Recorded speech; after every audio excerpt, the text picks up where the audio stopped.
It's time for the show. Welcome to Burning Yammer again. Welcome to the Burning Yammer, where the burning questions are, hey, Giant Baba, what do those arms do? Huh? What those arms do there, Giant Baba? How they do?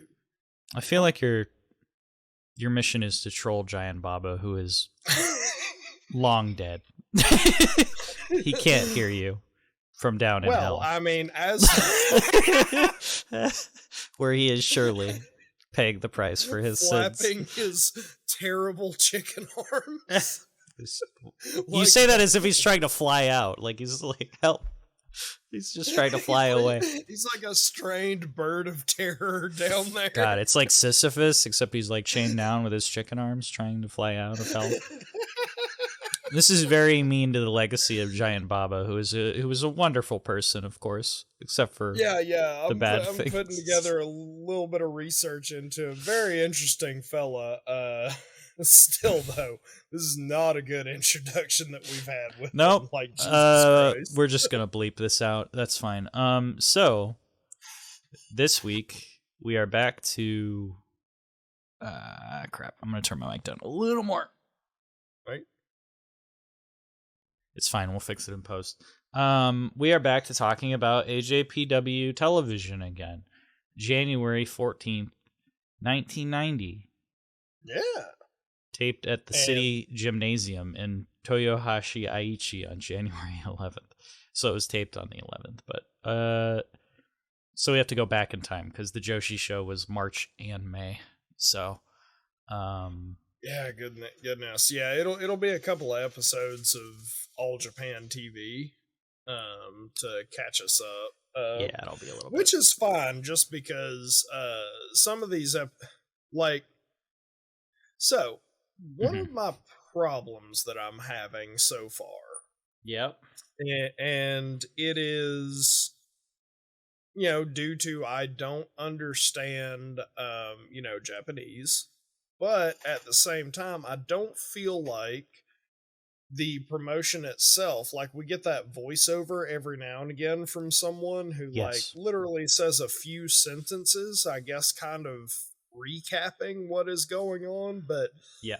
storyline wise, I don't know what's going on, and it just seems like these big meaty men are just being thrown into match after match in a horrible gauntlet of chops and soul slapping destruction. Yeah, I have some complaints in my notes about this, and it's not like the thing is there's like zero angles. Like Yeah. there's no promos, of course, but there's also not really any like angles or storylines for the most part. I think there's a little bit going on towards the end, but it's not like a big overriding feud thing. And then I think we're building towards certain things happening, but we're not there yet. And so you kind of watch the show, and it's like, I'm trying to think of another, like, what's a good comparison? Like, I definitely feel like I've seen wrestling shows where they're just kind of placeholder shows, and kind of, yeah, it feels like that. Like, hey, we're gonna have some exhibitions, and it's like a main event show or something. A Saturday morning, the Saturday morning show. But the thing is, at least in the WWF at the time, whenever I was a kid, like the Saturday morning show that would, show Gorilla Monsoon or Lord Alfred Hayes, like in the control room, they would have like recaps. They, and they would be like, and look what happened here to, Hulk Hogan last week when Earthquake shattered his ribcage and Hulkamania was destroyed. Right, it's like a C show to get you to pay attention to the bigger show, whereas this is just it was also to remind the little kids like what had happened, because if their parents didn't let them stay up late enough to watch, the show. Yeah, if Raw just ran an episode of Main Event as Raw, you'd be like, wait, what? Like, why do I care about any of this? Which is how you feel watching Main Event anyway. But, it feels kind of like that on this show sometimes. Now, that's not to say the wrestling is bad. Although this show was less of a show than the other shows. But I will say, and this is also an unfair comparison probably, because again, the last Joshi show we watched was March and May, so they've had 2 and 4 months advance. Mm-hmm. But so far, the Joshi shows are much more exciting and interesting than the men's shows. Like, it's like, you watch the Joshi shows, and you're just... And they don't... Keep in mind, they don't really have angles, like, big storylines either. It's all really in match.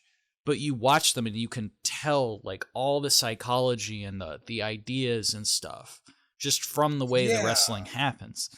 And the men's shows are more like, mostly these guys are just fighting. You're just getting to watch them. It just seems like Giant Baba is throwing them in a fucking meat grinder just for his own amusement. And there's a lot of tag matches, and honestly, like, even if I got, like, if I could just have, like, a flash of a bracket that I couldn't read at one point, I would be like, oh, okay, we're doing a bracket. We're doing a tournament to something. Yeah, like we're in a tournament, something, but there's nothing. Yeah, it's literally Giant Baba throwing his action figures together, which, like, is cool-ish. But I've seen, 3 episodes of this, on a weekly thing, and I'm trying to imagine myself as an 8 to 10-year-old, like, Japanese child, viewing this, because this apparently came on at like a good time slot.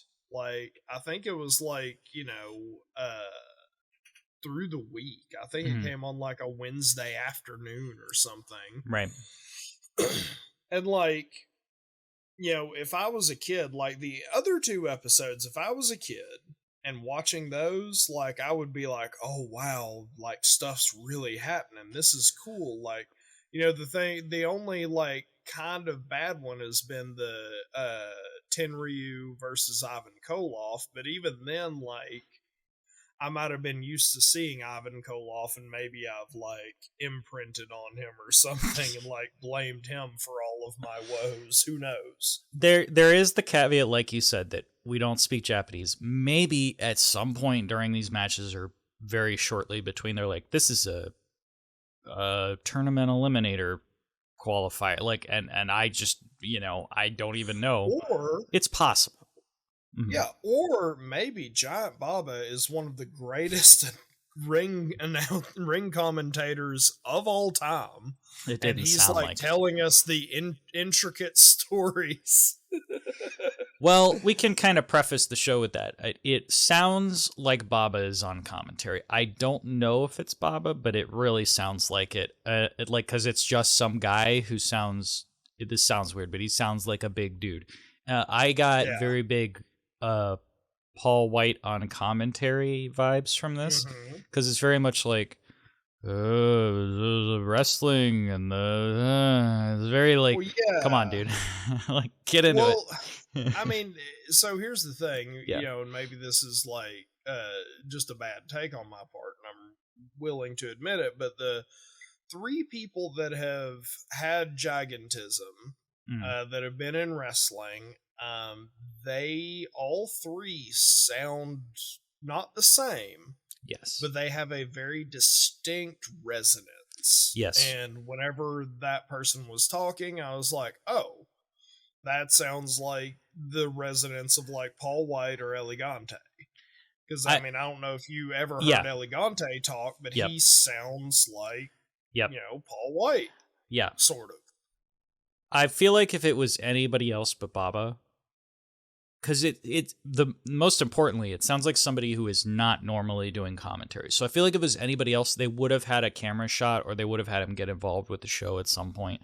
And the fact that they don't makes me really assume it's Baba. Because it's like having Vince on commentary. It's like, oh, Vince is doing commentary. Okay, we don't need to like constantly cut to the commentary desk because you know who it is. He's in charge of everything.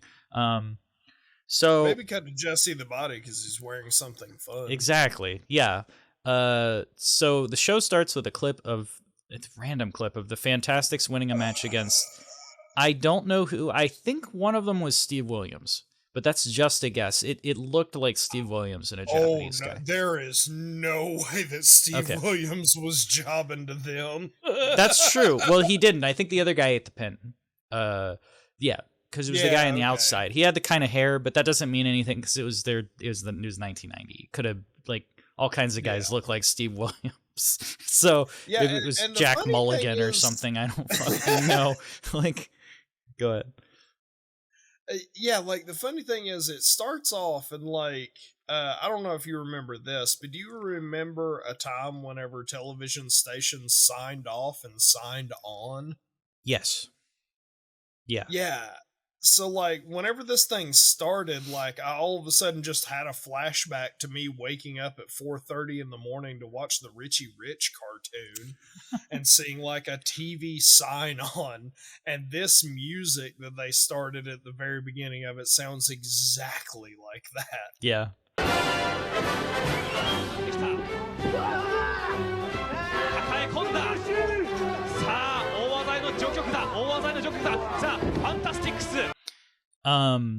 So we cut very directly into the first match, which is the British Bulldogs versus Isao Takagi and Akira Taue.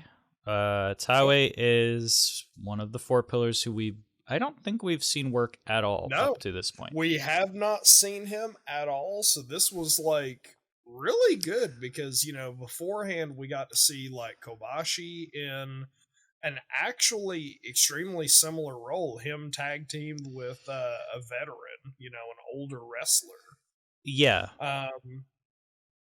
And so it was good to like see that because I was like, oh, okay, this is going to be a showcase of Taue. Mm-hmm. And spoiler, it kind of wasn't. No. Yeah, the first thing I noticed was Taue is kind of like, first of all, he's clearly, not clearly, but he's the oldest of the four pillars. Like he's 60, I believe now. And, you know, some of them obviously aren't around anymore. But he's like 3 years older than, I don't remember who the other, maybe Misawa. But Misawa's he also the oldest. I think he's like 57, but Taue is 60. So the thing is like he is built different. He kind of reminds, it's not like he's just built different. He's not like Baba, but he's very lanky and tall, and he is very tall. Yeah, and he's kind of squarish in the upper body. He's not ripped or anything. So he just looks different, and he due to that he felt like an older guy to me. So it's kind of interesting that he's one of the four pillars because I don't think he fits in as well with the other guys. Like in the sense of like the other guys kind of have not similar, but they're all mostly the same age. They seem like they have a vibe to them. Yes, that is extremely similar, and Taue is different. Taue looks like you handed like a fusion Patara to Kenta Kobashi and Misawa, but it came out wrong. Yeah, and he's trained by Baba and Jumbo Tsuruta, which makes sense to me because that's what he looks like. He looks like those guys. So anyway, the match. We just immediately cut to Takagi leg dropping Davey Boy, and Davey pretty much no sells it. He gets like a 1 off a leg drop. They're both very big. This is immediately like a Haas off. Takagi gets worked over on the outside by both of them. I found this very funny when they came back in, and Davey gets put in a leg rest hold.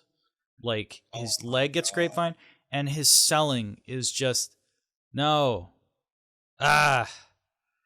Come on. Yeah, are you talking about where Davey puts Takagi in the like leg hold, and Takagi looks like he is sitting poolside? Okay, that's the next note I have is you can hardly tell who's the one in the hold, because the thing is I thought Davey was in the hold and his selling was just piss poor. If it's Takagi, it's the other way around, because honestly you could not tell. You could not tell who was in the hold because neither guy is like, they both look like they're putting on the hold. and Davy's the one making noise, but he's also like not selling. It's like when Jericho goes, ask him. It's not like Jericho's in the hold, but that's how it looked. It looked so bad. I was like, what are they doing? Yeah, it is like the loosest fucking thing it's ever. Just a leg grapevine. Yeah. And it's not even good. Like, no. Davey has dude's legs and, like, wrapped around his own, but, like, you can see the gaps. And Davey, like, one time, like, moves his hand and goes, like he's applying pressure. And Takagi just kind of has his hand up like he's, like, waving to a waiter, just like, hey, can you get my order? They're both just sitting there. I haven't got my drinks yet. I haven't got my drinks. It's like it could not more transparently be a rest hold. So Taue finally gets the hot tag and runs wild with elbows, but he misses the flying elbow. I really love his sort of... It's like a standing to falling top rope elbow. He kind of just falls forward a little bit. It looks crazy. I was like, what a crazy looking flying elbow, but I love it. It's like the first time you see, it's not as crazy, but the first time I saw like Kairi Sane's elbow, I was like, what the fuck? Whose idea? You're like, that's an elbow? What the fuck? Well, it reminds me of like Tenryu has a weird elbow drop that he does. Where he like goes up to the ropes and like climbs it, but then like jumps backwards. And that one, like, it took me a second to get used to it, but now I kind of see it. But yeah. Taue has that weird elbow drop, and I'm like, is that anything? It is, because he did it. Yeah. I thought it looked cool. I don't know. I mean, to me, it looked like if Bret Hart had a few too many and tried to do his elbow drop. Oh, Bret Hart would never have a few too many. He's a sweet boy. I'm just kidding. He's a sweet boy who loves his wife. Did he put Vince in the sharpshooter or something? Wait, was that the story? No, they wanted to. Oh, he was at that like strip club where the Legion of Doom did the Doomsday Device on Vince or whatever. Jesus Christ. Yeah, that's how drunk you have to get for that. But so I have here Dave. Okay, so he misses the flying elbow, and Davey goes back to work. I have here Davey. I never really thought about this, but Davey Boy Smith is definitely a 5 moves of doom guy. Like he does at best 5 moves, and I think the most refined one he has is the vertical, because it's a strength move. Well, his crucifix is pretty good, but. Yeah. Well, you cannot take away his vertical suplex. Like, that is textbook. Like, if you were to see it in, an anatomy class, Anatomy of Wrestling Moves 101, it would be Davey Boy's vertical suplex, because that thing is picture perfect. Yeah. I have here, I think Baba's on commentary here. He sounds like Japanese Big Show. このね、高木とスミスとね、体もね、違わないんですよね。違わないんですけど。Nice butterfly suplex from Tao. Oh, the butterfly returns. Tao is pulling out the Joshi stuff. So I have a tangential thing here due to the commentary, and it's not Baba. So the regular Japanese commentator, he keeps saying like, Davey Boy Smith, British Bulldog, Union Jack.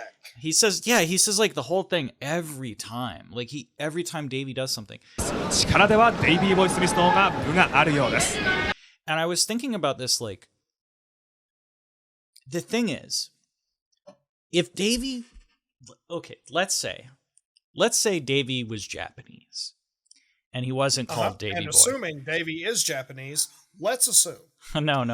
I'm saying if he came over to America to wrestle, the American commentators would either not say his name, get his name wrong, use somebody else's name, mispronounce. You know what I mean? Like they would fuck it up so many times. But this guy on commentary who's Japanese knows fucking how to say Davey Boy Smith, the British Bulldog.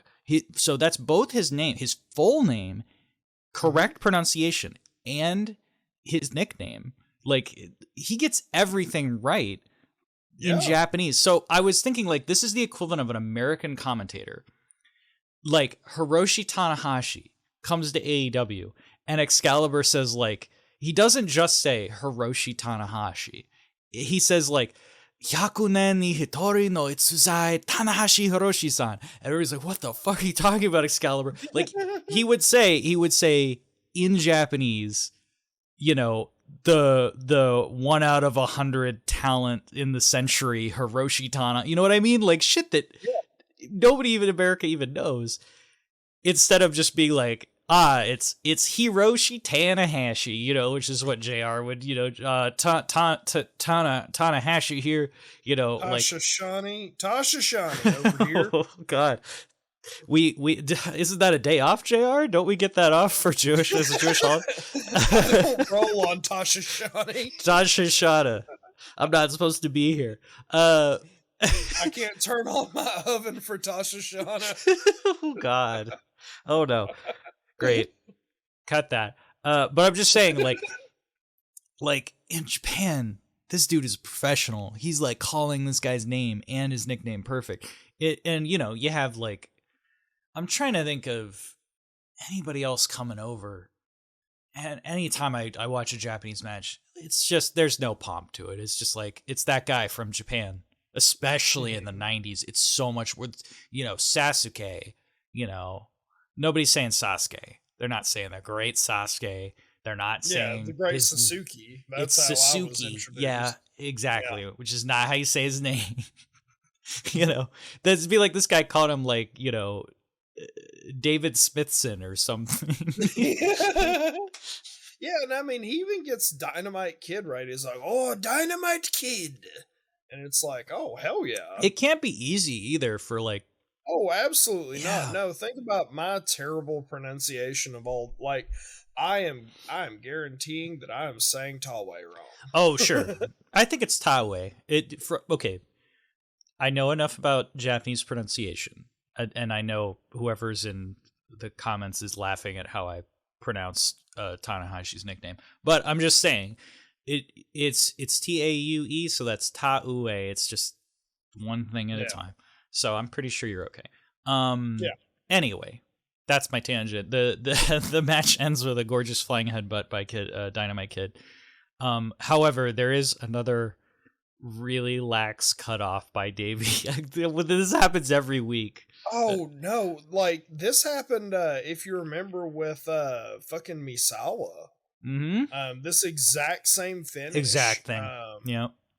He just goes over to the corner and he gives him like it's not a clothesline. It's just I guess it is. Just it was just a strike. And the thing is, Takagi needed to bump and fall out of the ring, but instead he just stands there and then looks like a fucking dumpling. Yeah. As he just watches Taue eat the fucking pin. Like he still had time.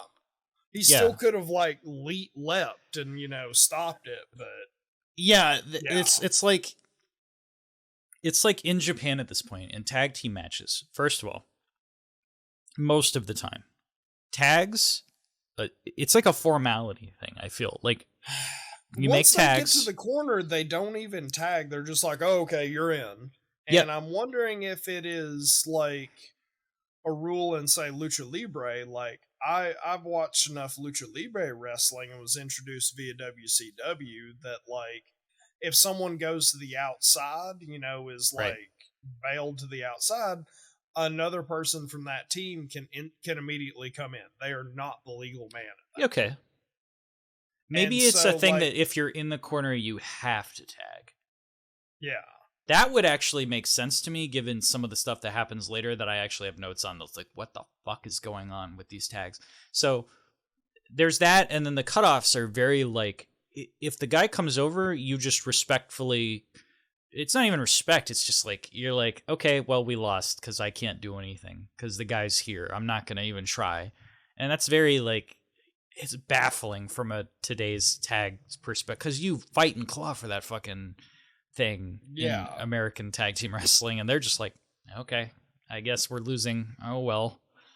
Yeah, the drama is definitely not played up. Yeah. And like, I mean, a lot of that drama comes, was built in the South, because of our, like, have you ever referred to old Southern style wrestling as like the equivalent of a morality play? I think Jim Cornette might have told me something about this in a Raw promo at some point. I don't remember, but yes, sure. Yeah. Like, that's the thing. Like, in the South, a lot of it is hokey and everything, and really misogynistic, whenever it comes to, like, to get in the other person's head, you must kiss their valet. It's archetypal. Yeah, it's very, It's... But, that's where, like, you get, like, a lot of the drama built up by, say, like, a Lawler at the time. Lawler, the performer, not the person. The real person needs to go to jail. Sure.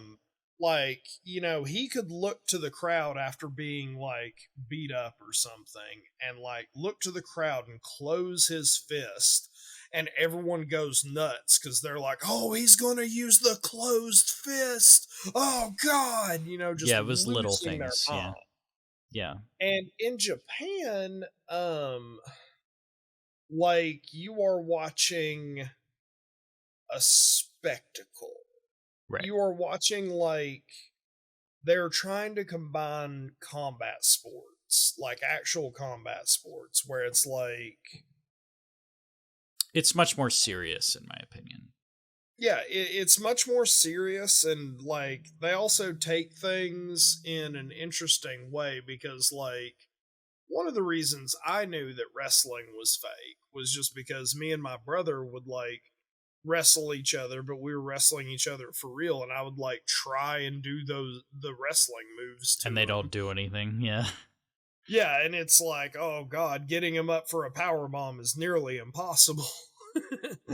And wouldn't it be easier to just do a sleeper hold? Well, I guess we got to do power bombs though, because those guys do it. I don't know why, Pile drivers seem needlessly not inefficient for the purposes of beating your opponent. Now, one wrestling move that is actually effective, one of the most effective, is the double underhook, double arm DDT. Yeah. Like, it turns out pushing somebody's head into the ground is very damaging. They do stuff like that in MMA, though. They will drive you into the ground and stuff if they can. Yeah, and so it seems like, a lot of the tags are like, quote unquote accidental, because the other person will be on offense, and the other person will, like, happen to, because of the momentum of the move, or they fall over to their corner. And then it's like, I guess we're fighting now. And there's no break in the action. I feel at this point, in the men's tags especially, it feels like there's almost a mentality of, like, whoever's in the ring should get out of the ring. Like, any kind of rest is better to just have the other person get back in. So, like, there's not a lot of, like, huge heat segments or, like, peril segments, because it's just like, if the guy comes over the corner, you 100% of the time get the tag, so you can let him sit out for a while every time, which is a much more, like, clinical, like, quote unquote realistic way of looking at it. But in in the pageantry of wrestling, it makes less, like, it's less showy and exciting. It's just matter of fact, and I feel like a lot of that might be holdover from that's, I can tell, like, stuff is slowly changing at this point. Joshi definitely doesn't. It has elements of that, but I don't know how to put it. There's a lot more going. Like, we intimated, you and I, two completely different stories in our own heads about, Akira Hokuto. Yeah. You incorrect that she is, working a stiff style and is, like, trying to, one up, her, former tag team rival, whatever. You just got worked into a shoot. That's all. I was correct. Me, the correct opinion, where she's an evil heel who needs to be fucking stopped because she keeps going into business for herself. Insert Raven here. What a mark. What a mark. What a mark. What a fucking mark. It's still real to Anthony, damn it. But okay, so yeah. I will say, so I think to your point about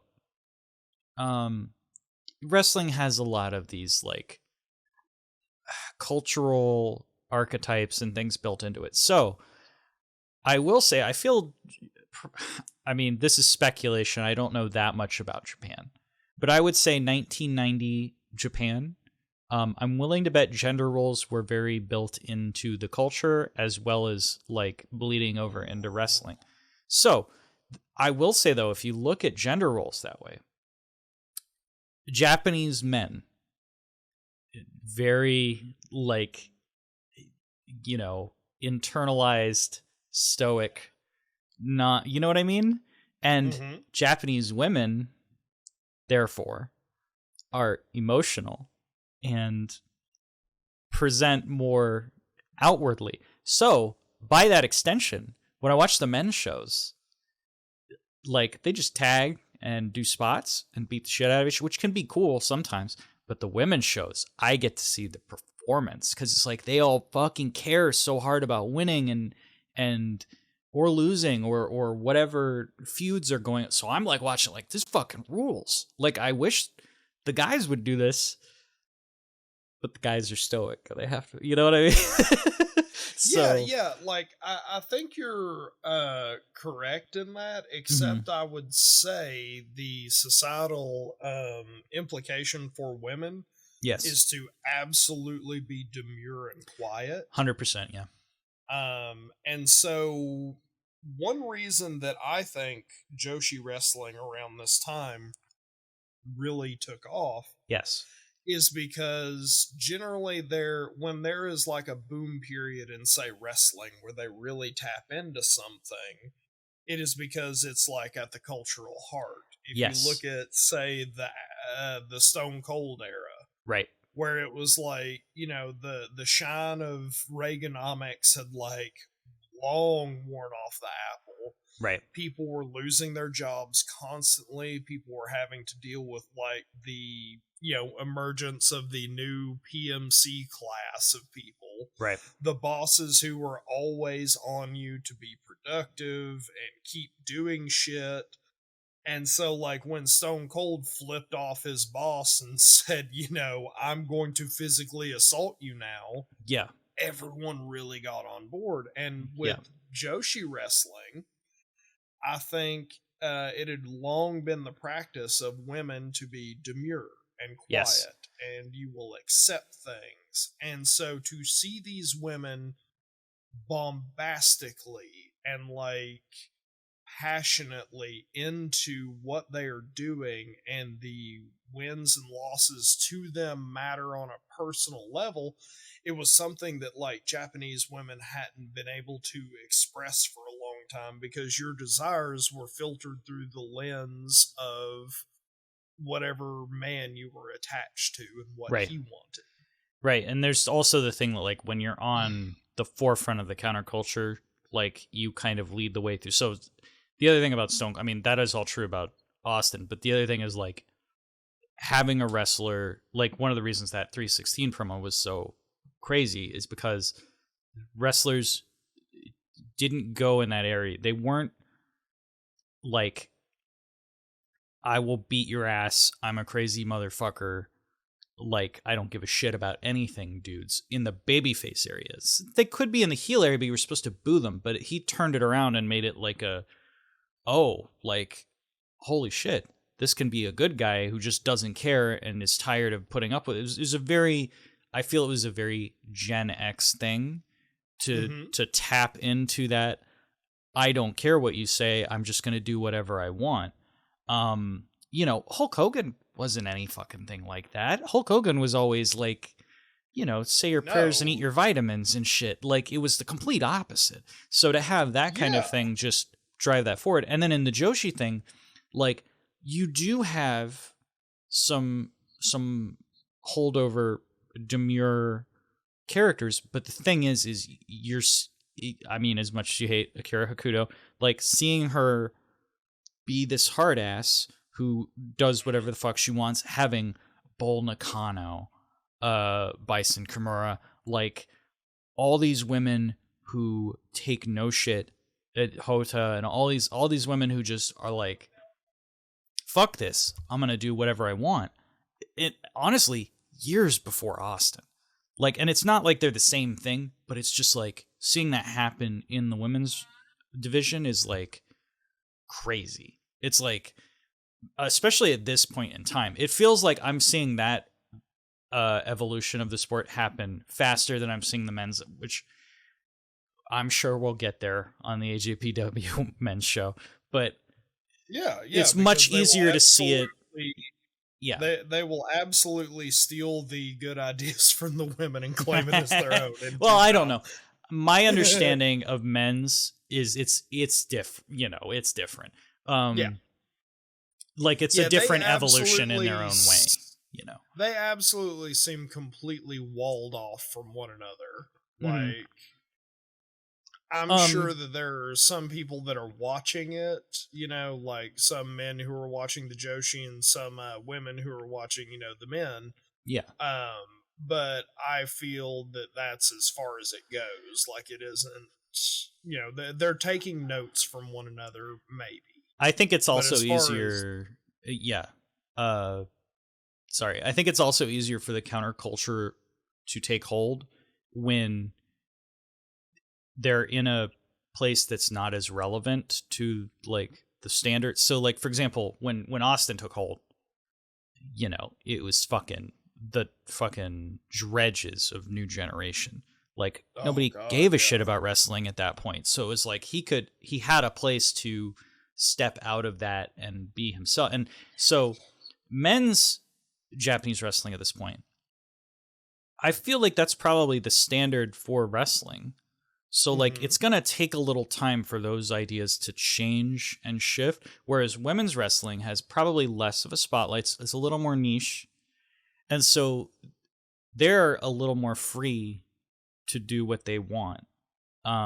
Since it's not so much on them to the point that people can be like, yeah, do whatever you want. It's fine. You know, it's kind of the same in AEW because they're not in a place of power where they have all these things that they have to do the same. People can try out different things and do all kinds of new things, and you get to see it happen like as it's so. Yeah, and like, you know, another thing with the Joshi front is like you're also not only are you seeing women be like, you know, bombastic and loud and like passionate in ways that probably weren't socially accepted, you're also seeing like gender and presentation bent in strange and, you know, I mean, not strange, but, you know, at the time, like strange and wild ways, because definitely I don't care who is actually married or whatever. There is no way that Bull Nakano is straight. Period. Done.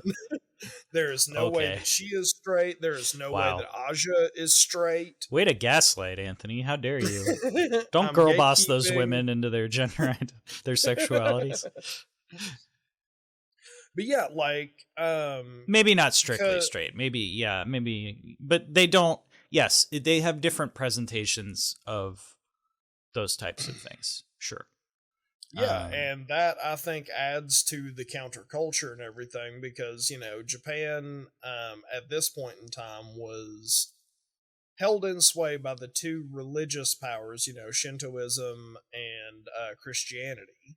And maybe you could argue Buddhism, but, you know, in both Shintoism and Christianity, there are absolute gender roles baked into the system.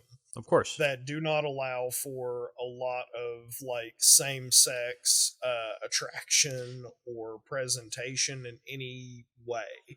Yeah. And so, I mean, like, Bull Nakano comes in looking the way she does, you know, i.e. a badass. she is absolutely not presenting as straight in that way. Mm-hmm. And she can also get away with that because she's a heel. Like they were more willing to go outside the boundaries of things when you're a heel. It's also how Austin got over as a heel. Like, because it's okay for Austin to be like, I don't care about anything and fuck all y'all when he's a heel, but then when it naturally gets over, it's like the same with Bull Nakano. Like, she can just be the bad person until everybody goes, oh, wait a minute, the bad person's kind of cool and we like them. And then it's like, oh, now we're inventing new things because people kind of get into it. Anyway. All of this to try and circumvent the next match. I was going to say, well, to begin with, this match ended. It was slightly better than the last time, I feel. Mainly because I got to see Taue work a little bit. And Dynamite seemed in slightly better working condition than he did last time. I could not tell Dynamite Kid was hurting as badly. I could not as well, and I'm wondering if we are getting like this was taped like earlier in the tour or something. Like, once again, but like Dynamite looked fine. I will say every time Dynamite got in the match, I was like, oh god, he is hitting hard. Yep. That was what I heard about Dynamite, is he was stiff as bricks. He was really laid that shit in. Laid it in, and every time there was just, a kapow, because he just stomped the ring like his life depended on it. Yep. So I have those notes, but it still wasn't much of anything. 2 out of 5. I have 2 Giant Baba smoking jackets out of 5. Wow. Not Vince McMahon smoking jacket? Well, I guess it's probably lower on the tier list. So, the next match. Abdullah the Butcher, Ivan Koloff versus Yoshiaki Yatsu and Shinji Takano. And the first thing I have is, fuck my life, Abdullah and Ivan Koloff. My understanding of Abdullah the Butcher is he's a slow-moving mass transit incident. So he's basically a horror movie villain. Like, he slowly comes over to you and then he cuts you. So you don't want to be anywhere near him. That's what he is. Oh no. That's so fucking... That's what he does. But the funniest thing about this, I have this note, and then Abdullah comes out, and there's all these kids chasing after him and smiling, like, Abdullah. He's like the Pied Piper for fucking young boys. They're all like, we love you, Abdullah. They're posing with him, like, hey. Yeah. And Abdullah is one of those weird figures. Like, I was like, what the fuck is all this? Like, he's like an idol in Japan. Like, what? How? He's Abdullah the Butcher. He looks terrifying. He's got gig marks all over his fucking head. Like, okay, so then... So, real quick. Yes, go ahead. This is your first Abdullah the Butcher match. No, I've seen, like... I think I've seen, like... Why I talked about the early WCW shows I watched on the network. I saw, like... I want to say it was Abdullah versus Jay Strongbow. In a let's... Jay Strongbow? Yeah, like, let's see how much gigging can happen. I've seen him in another match of that kind of era. I can't remember who else he fought. He was in like a tag with Strongbow and it's like a cowboy character who I can't remember. I'll look this up sometime later. It doesn't matter. It was one of the Starcades probably, because like 86 or something. And it was the same. It was not the same thing as this match, but it's the same thing I said, which is he's a slow moving gig machine who will come at you with the gimmick and then gig you, and it's terrifying. And also, so occasionally he gets up on a fucking rope for some reason, and it's like, oh, don't do that! Like, you're fucking huge. Just please don't. It's always like the second rope or It's something. just the bottom rope. Yes, okay. It's never anything more. But it's always like, what are you doing? And then it's like, oh, nothing. Okay. So it's not the first Abdullah match I've seen by any means, but it's not like I greatly remember the Abdullah matches I've seen other than, oh God, he's going to cut that man. Please don't do that. So this is the era before Abdullah was cutting other people. Really? So that's weird. The thing is, okay, Abdullah before, say, 2008, 2006, had a pretty good reputation. He was still around in fucking 2006 and 2008? Oh, yeah. That's fucking weird. No, as far as I know, maybe the lawsuits have stacked up, but I think he was still wrestling up to 2014. One second.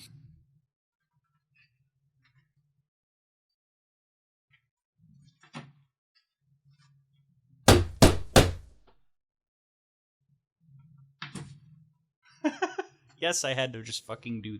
Shut the fuck up.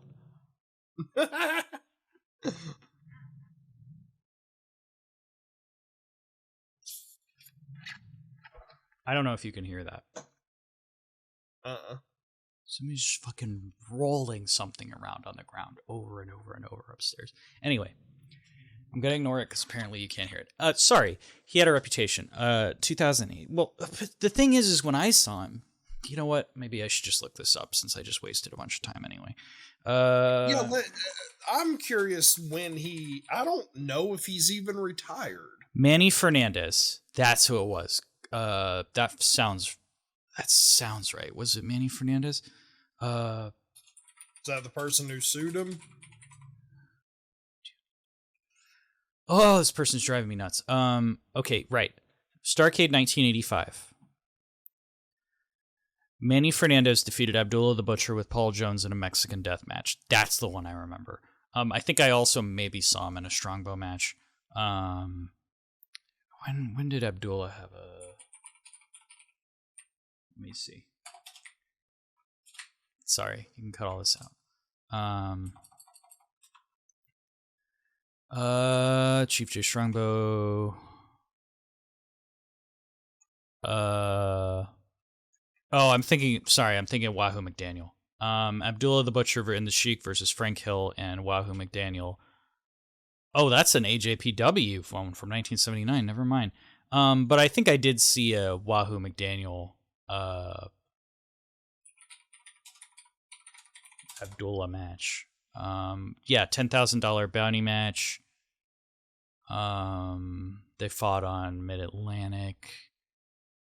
I don't know. I definitely saw one of these. That stuff happened.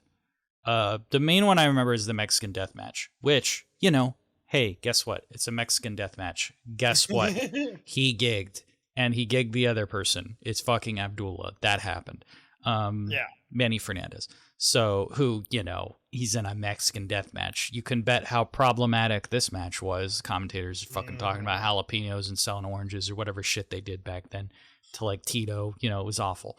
Are you talking about Jeff Jarrett just a year or two ago throwing tacos at the Mexican crowd? Oh my God. But anyway, yes, but I'm saying back then, because it was a Mexican death match at Starrcade 85, he had a gimmick. He had his gimmick that Abdullah had. Mm-hmm. Now maybe this became a thing way later in his career too. I can see that. However, it was not a thing in this match, spoilers. So yeah, I lost a bet with myself because the second I saw Abby, I was like, oh shit, 2 minutes in, he is bleeding. Hell yeah. And yeah, spoiler alert, the only match I've ever seen Abdullah the Butcher not bleed in. Wow. The only match. And I have watched many Abdullah the Butcher matches.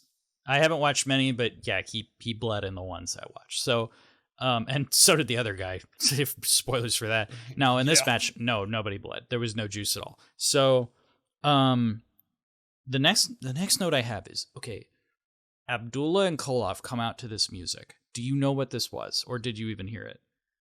I heard it, but it sounded like just generic, like TNT fucking synth music. Nope. So this music starts playing, and I just start hearing it in the background. It goes,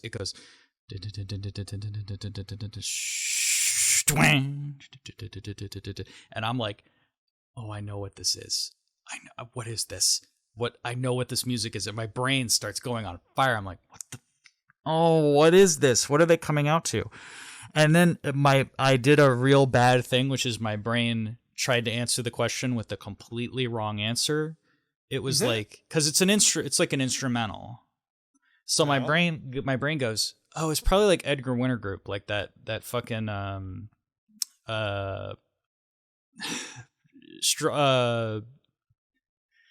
Steamboat, like Steamboat's, but so it's like, oh, it's probably Ricky Steamboat's song, and that's the completely wrong direction. Because Steamboat's is that, you know, the fucking Edgar Winter Group song. So completely wrong. So then I start really thinking about it. I'm like, okay, hold on, what song is this? And I'm like, it's Pink Floyd. It's Pink Floyd, and I remembered it's from like the Metal Era, so I'm like, it's not Echoes. I was like, it's fucking One of These Days by Pink Floyd. And I pulled up One of These Days, it goes twang. 2万市民豊橋のファンを虜にいたします。さあ、西は三河湾に面しました温暖な地豊橋。さあ、豊橋平野も春の日差しが日中当たっておりました。さあ、ブッチャーとコロフの登場であります。ブッチャーのこの90年 And I'm like, they fucking came out to Pink Floyd One of These Days? That's the strangest thing in the whole world. Like Abdullah the Butcher and Ivan Koloff coming out to metal era Pink Floyd. The weirdest thing. And I mean, it's a cool fucking song to come out to, don't get me wrong. But like, if this came out, if you were watching this on WWE Network, it'd be the awful like DDP theme that they chain, like the sub fucking almost smells like Teen Spirit. Yeah, it'd be some awful high five. Some terrible fucking butt rock. But I was like, that's fucking cool. I have no idea why the two obvious heels are coming out to that music, except I guess Abdullah was over. They're not heels, which is the weird thing. What? Like, I felt like I was in Bizarro universe. Yeah, I mean, so like in today's style of wrestling, like people are after that magic, that forbidden grail of like, I'm not a bad guy, I'm not a good guy, I'm just a guy. Just the guy that runs the yard. Yeah, okay. Fuck off. But he had a good point in the fact of like, people have been chasing that because people want to say like, oh, the NWO weren't bad guys, and yes, they were obviously fucking bad guys. Stop. But yeah, like in Japan, apparently Abdullah the Butcher hated in the United States as like just a weird fucked up dude. And over there in Japan, everyone's just like, yay, look at cuddly Abdullah the Butcher. Because, like, children were just like, yay, it's Abdullah. He's doing karate moves?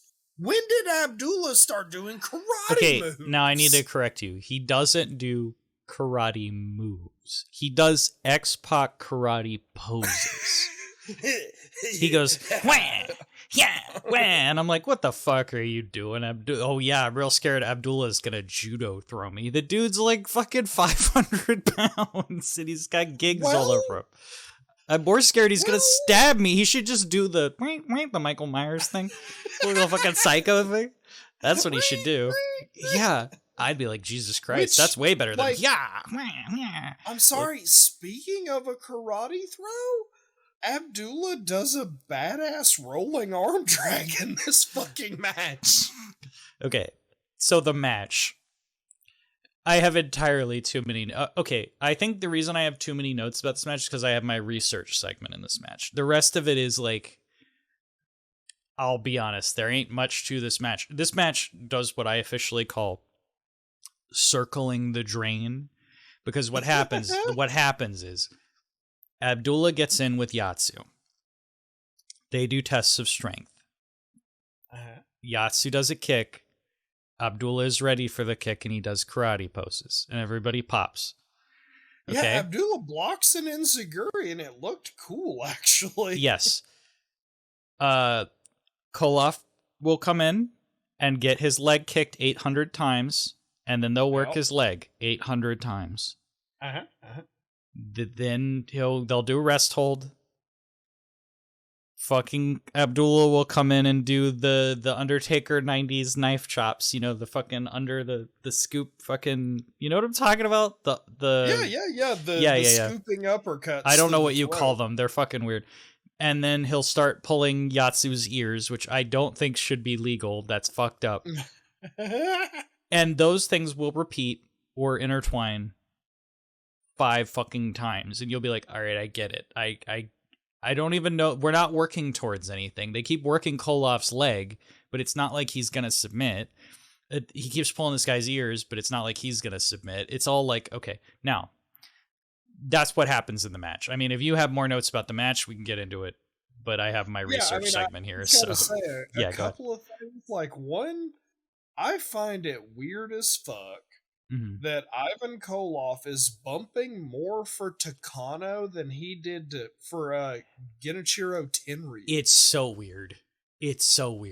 He's working harder in this match, which is like, why though? Like, I don't get it. I mean, it's good, but I guess you should have done that against Tenryu. Like, it's fucking weird. Although the Tenryu match seemed like an angle for Revolution, like for their stable or whatever. Like, it wasn't so much about Koloff. Koloff was just there. I don't know. Although Koloff's just kind of here too. He's just kind of there whenever he's there. He's not like. It's weird. Yeah. So, like, one, I really like the look of Yoshiaki Yatsu. Like, he looks like a badass sumo wrestler that, just, like, showed up to a bar. Like, he looks cool as hell. And, like, he does a spot that I actually popped for, because Abby goes to the bottom rope. Because ain't no way in hell he's getting to the second I know where this rope. is going. Yep, this was the spot of the match, I think. Yeah. Yeah. And Yatsu picks him up and power slams Abdullah. I have quote power slams, because it is like a fucking get him over. It's more of a flop. Yeah, it's more of a flop and drop, but Abdullah is a legitimate 450 pounds in this. Yeah. I think Yatsu with the facial hair and the hair, he kind of looks like Tajiri a little bit. But he doesn't, like, in the build. But I just... He looks like Tajiri's Uncle Magic. Exactly. Like... Now... yeah, good. And, they... just to finish up the match real quick, Takano and Yatsu, keep tagging each other in, and they drop these They do elbow and knee drops on Abdullah. And then, Ivan comes in, breaks it up, and then, I mean, say what you will, Abdullah's finishing move, and I've known this for a long time, is just a running elbow drop. Yeah, he just squashes you with his fucking elbow. It looks like, it's like a viscera finish or something. Yeah. And I will say, Abdullah, I've seen him do very lazy matches and everything, but every time he goes for that elbow, Abdullah, lazy what? No. I just mean in this match, no. He's not lazy at all in this match. No. And, which is just wild. And so, Abdullah, anytime he does his running elbow, it looks like $1 million. He's got one move, and he makes it look great. Yep. So the notes I have are on Shunji Takano, because this guy looked interesting. He's also very tall. He is super tall. Very, very tall. So I was like, who's this guy? Because I didn't have much else. I mean... How much does this guy weigh? That's what we'll call the segment. I don't know how much he weighed. But he's wrestled under several different names. Giant Dos Caras, Giant Zebra, which is a great name. Most popularly, possibly, Super Ninja. If you've ever heard of Super Ninja, you might have heard of him. And my favorite is Gulliver X, which is a fucking awesome name. I love that name. Gulliver X. Yeah, and he tagged with Gulliver XX. Fuck off. Now, this is apparently the twilight of his AJPW career, because he started out working in NJPW and, believe it or not, Stampede Wrestling in the early 80s. Then he went to AJPW, where at the time, this is like the mid-80s, he did excursions for the AWA in Vern Gagne as Super Ninja with Larry Sabisco. Oh, wow. Like teaming up with Larry Sabisco? Yeah, originally. He had a major title match in AWA against Nick Bockwinkel in 1987 for the championship title as Super Ninja, but he was DQ'd, which I'm sure went over well. Is Vern Gagne's AWA. What do you expect? He actually won the NWA Pacific Northwest Tag Champs with Rip Oliver. And he mostly did tag wrestling in AJPW after that, with the likes of Shinichi Nakano, Great Kabuki, and John Tenta for the World's Strongest Tag Determination League, which must have been awesome because I love John Tenta to death. No, John Tenta is another one of those dudes that like, he was such a big dude like Abdullah, but he never phoned it in. No. Like, holy shit. He was always, everything he did looked great. Yeah. So spoilers. But except for his sit down spot because he didn't want to kill the person. Yeah, well, that's good. The whoopsie. Yeah, no, I would much rather him not kill the person, which makes me respect John. He can lay it in on Hogan. I'm fine with that. Well, he did. He put Hogan in the hospital. Oh, and I sent Hulk Hogan a get well letter. Brother, he was so stiff with that whoopsie, brother. No, have I ever told you this? No. Whenever Earthquake did the whoopsie to Hulk Hogan, it put him in the hospital, quote unquote, put him in the hospital. And they had a P.O. box that they kept flashing up every 5 minutes. So it was like, if you little Hulksters want to wish the I remember this, well, yeah. And I did it. I sent in a Anthony that was like, get well, Hulk Hogan. I was like 11. Do you know how many WWF fan club mailing lists you got your parents on? Yeah, well, I have an autographed picture of Hulk Hogan that's in our family's Bible. Are you for real? I'm for real. He sent me a little thing. That's not signed by him. No, it's phone, like monogrammed or whatever. Okay, like, okay. And I'm it just was making like sure. It was a stock letter that was like from the desk of Hulk Hogan that was like, thanks, little dude. I really appreciate the well wishes. I'm eating it up right now. I'm getting my spirit bomb ready. Fucking Todd Pettengill backstage typing up this fucking form letter and adding all those addresses to the mailing list. That's what happened. I'm telling you 100%. But my parents are still paying off the fucking payment for autograph from Hulk Hogan. I think I heard about this because they did a similar thing with Macho Man where they wanted everybody to write in about his retirement match or the Ric Flair angle or something. And yeah, everybody got signed up for the mailing list. And, Macho, they probably got a form letter. It's like, thanks, little man, for believing in the madness or whatever, but like, it's all garbage, You open it up and it's just a fucking snake.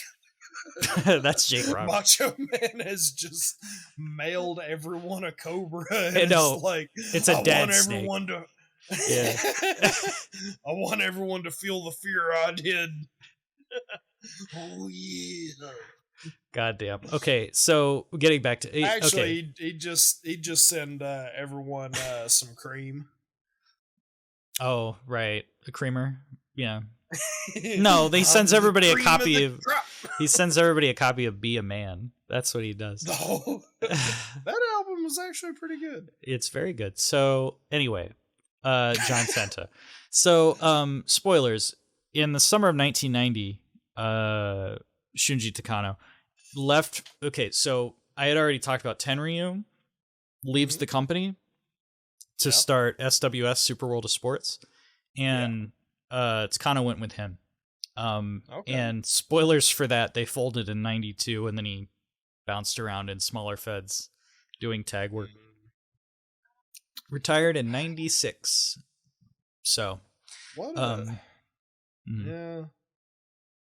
I mean, I appreciate the hustle, but it's one of those things of like Tenryu is very definitely over. He is over as hell. But like he is in the twilight of his career, and he has to know that. Like, I think it's kind of I wouldn't say a Jarrett situation, but he's super into his own hype, and I feel like he's trying to break free from Baba, but it was just the wrong time, wrong place. Like he it felt right, but he couldn't have known that like Misawa AJPW and Kabashi was about to get a rocket ship strapped to him. Yeah, I feel like if he knew that, he never would have left. And he probably would have been on the forefront of all that stuff. But so anyway, that's his story. Super Ninja and Gulliver X. Gulliver X is such a great.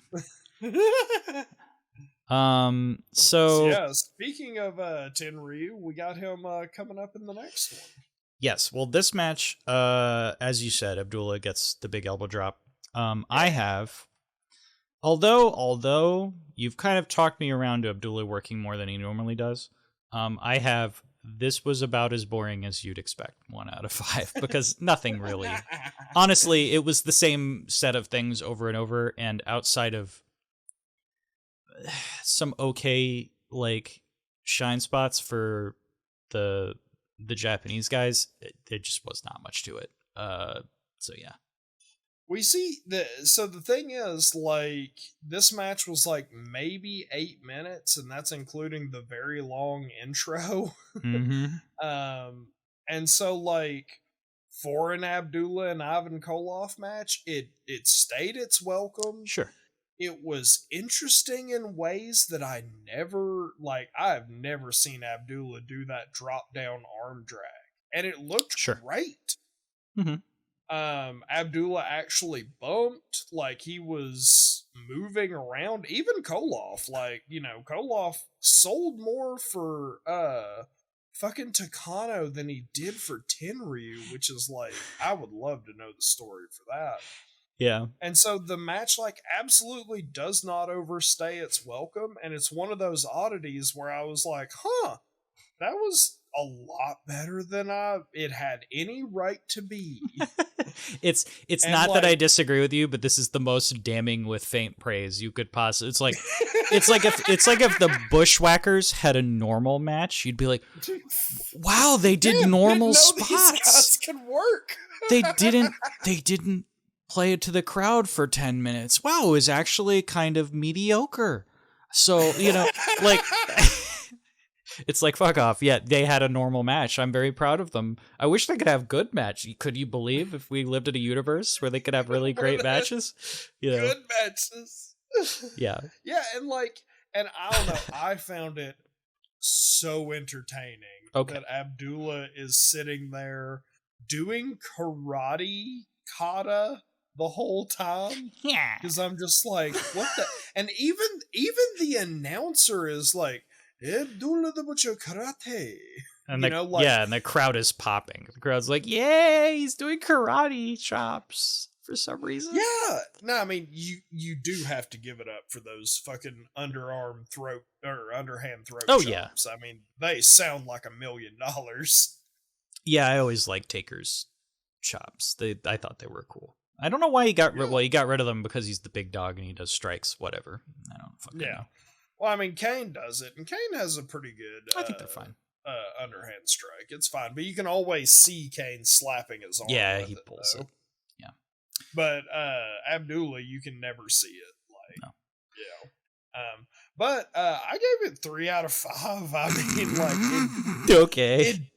It does not overstay its welcome. And if I was showing someone, hey, do you want to see a match where Abdullah kind of works and doesn't bleed? If there was an Abdullah, if there was an all-time great Abdullah the Butcher match compilation DVD, first of all, this would be on it, and second of all, I would never fucking watch it. Yeah, I mean, I imagine Todd Pettengill being like, and now the crowning jewel of Abdullah the Butcher's career. Oh, don't say crowning jewel. Come on. What? No, it's on brand. It's fine. I know, that's the worst part. No, can you imagine they like get Abdullah the Butcher at the next crown jewel? That would fucking whip. Is he still alive? It'd be exactly what they deserve. He's still alive. Yeah. How old is he? A million. He's very old and very sued. He's 80 years old. Woof. Yep. And he is still in litigation. Wow. Weird. Because, like, early on... he's Canadian. He's from Ontario. Ontario, man. What is it about Ontario? Yeah. I wrote down here that was very funny, to me at least, is you know who the real winners of this tag team match are? Yes. Abdullah's veins. It's the tag team of Gravity and Hepatitis. Oh, there you go. Okay, it's horrible. So, God, which wrestler was it that had Hep and gave it to somebody? And well, they didn't give it to somebody. Abdullah the Butcher. I feel like there was somebody else who it was someone Taker. It was someone that That's Taker right. wrestled. That's right. Who was that? I was gonna say Snuka, but that's wrong because Snuka didn't gig. No. Somebody who gigged. I can't remember now, but it was a big deal. He made a big fucking stink about it. Yeah, because other dude had hepatitis. God, who was that? I'll look it up. I'll simply type into Google Undertaker hepatitis, which definitely won't get me weird results. Bob Orton Jr. That's right. Yeah, it was Cowboy Bob. That's right. I remember. Made a big stink about it. He bladed without anyone's knowledge, supposedly, which never made sense to me because Bob Orton was always one of Vince's flunkies. Yeah. Yeah, it makes no sense to get in trouble with the boss who loves you to death. Like, that's weird. Yeah. I mean, I'm pretty sure he told Vince, he was like, yeah, I'm going to go out there and get some color, you know, and Vince was like, yeah, it'll be great, Bob. See you later, pal. Want a steak wrap with ketchup? Ugh. Thanks. So, last match of the show. Jumbo Tsuruta and Great Kabuki. It's Grand Kabuki? Great. Oh, I got it right. Okay, and Tiger Mask, which is Misawa. Versus Genichiro Tenryu, Toshiaki Kawada, and Samson Fuyuki. So, yeah, this is the second appearance of Toshiaki Kawada and Samson Fuyuki. Did we determine what their tag team name is? I don't think so. I would love to know what their tag team. But this is a trios match, so it's just weird. I could look it up. They have matching gear though. Again, so I mean they have their weird zebra gear. Yeah. Yeah, and I mean they might not have had. It's Footloose. They teamed as Footloose in '85, and I think they're still going by that. And I think they don't really go by that. They do. They're still Footloose, but they're members of Tenryu's Revolution Army, which is like a stable. But the fact that spoilers. Footloose is not long for this world. Yeah. Because I do not know who. Like, this is the first time I've ever heard, or the second time I've ever heard or seen of Samson Fuyuki. Not that he's bad, but like, I don't know if he has much more time in any spotlight. I would not say he's bad, but I will say that he is the odd man out in this match. And he's also out of this match for quite a bit of time. Well, yeah, I mean, he eats most of the devastating offense, honestly. Yeah. The first note I have is thank God Baba's not in this match, because I assumed since Baba was on commentary that he had someplace on the card, and thank God he did not. And also because Tsuruta was in here, I thought he might show up, and I was like, fuck's sake, I don't want him. I also have, there are 20 minutes left for this match. Holy crap. Because this was like the halfway point of the show.